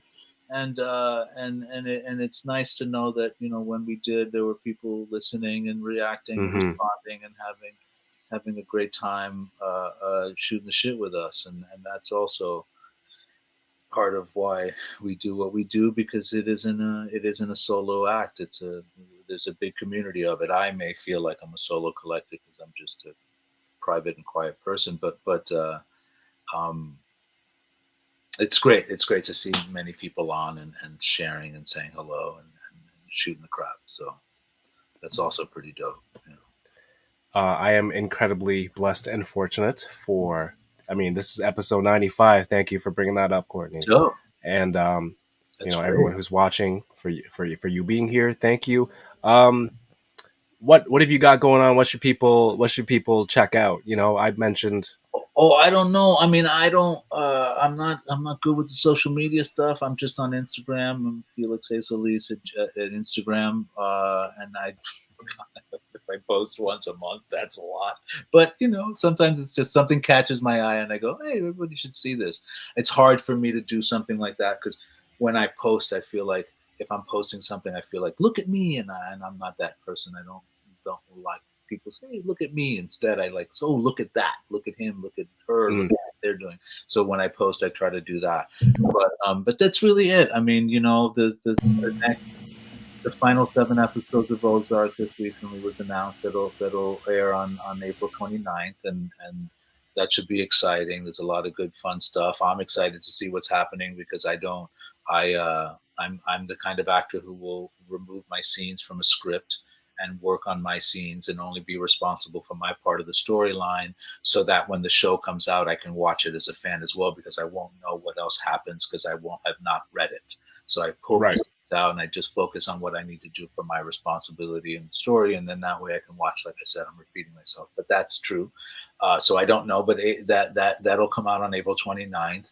And then I just finished completing a backdoor pilot for a spin-off that hopefully will be take off, and there's a show called The Rookie on ABC, and they're doing a spin-off of that show, and it takes place in the world of the Federal Bureau of Investigation, and hopefully I'll get a chance to continue to play that part moving forward. They just have to like it enough to pick it up and allow for more episodes to be filmed. And if so, then that'll be that. And if not, then I'll just be chilling, at home with my toys, hanging out. Yeah.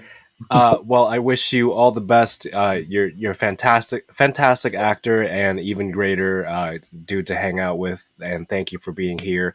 Thank you. Next time you compile another I pile of toys, I got some stuff.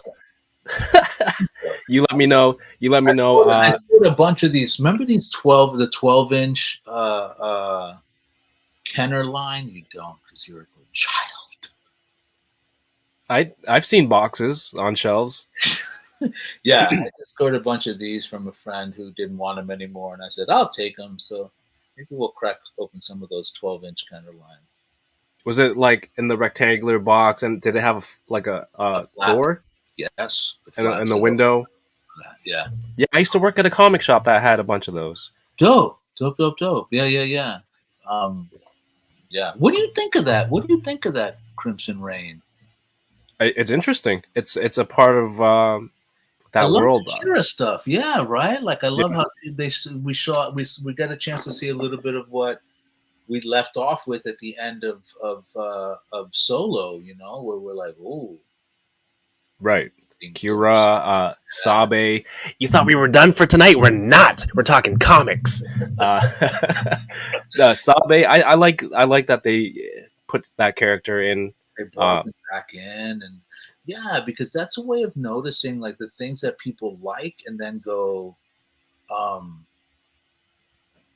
let's give them what they like. Let's return to that kind of world.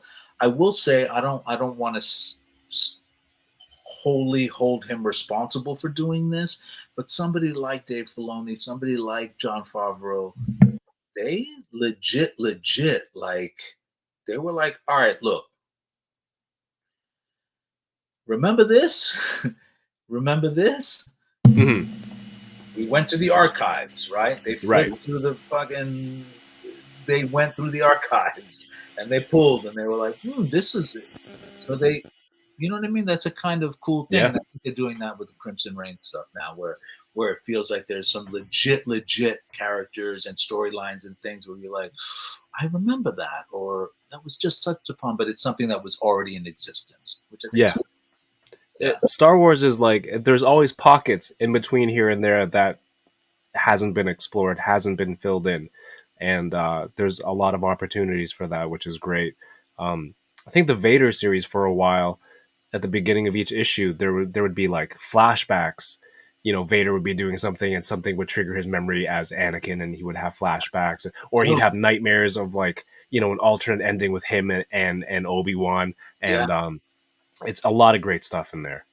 Yeah, and I think that's an exciting way. I don't want to sound like I'm trying to tell people what to do, but it's an exciting way for you to continue your world of Star Wars. You know, that it isn't just that you don't have to only just rely on the movies, and that you can go ahead and find a canon, a piece of the canon that allows you to continue to stay in the world of it. You know what I mean? And it also helps to then just sort of soften the blow, and maybe the films that come out, you know, the newer films that come out that don't feel right to you or confuse you in a way, is how I'll politically say, will confuse you in a way. At least you have some other form of canon that you can then hang on to and enjoy, you know. That's what I'm doing with the Crimson Reign, where I'm like, that's dope.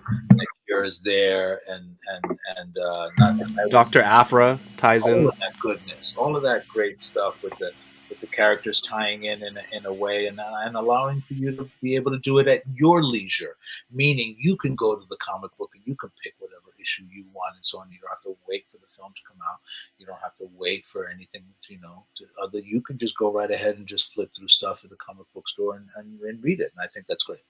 So, but yeah, it's beautiful. Yeah. I mean, I feel like we could go all night, but I'm also going to.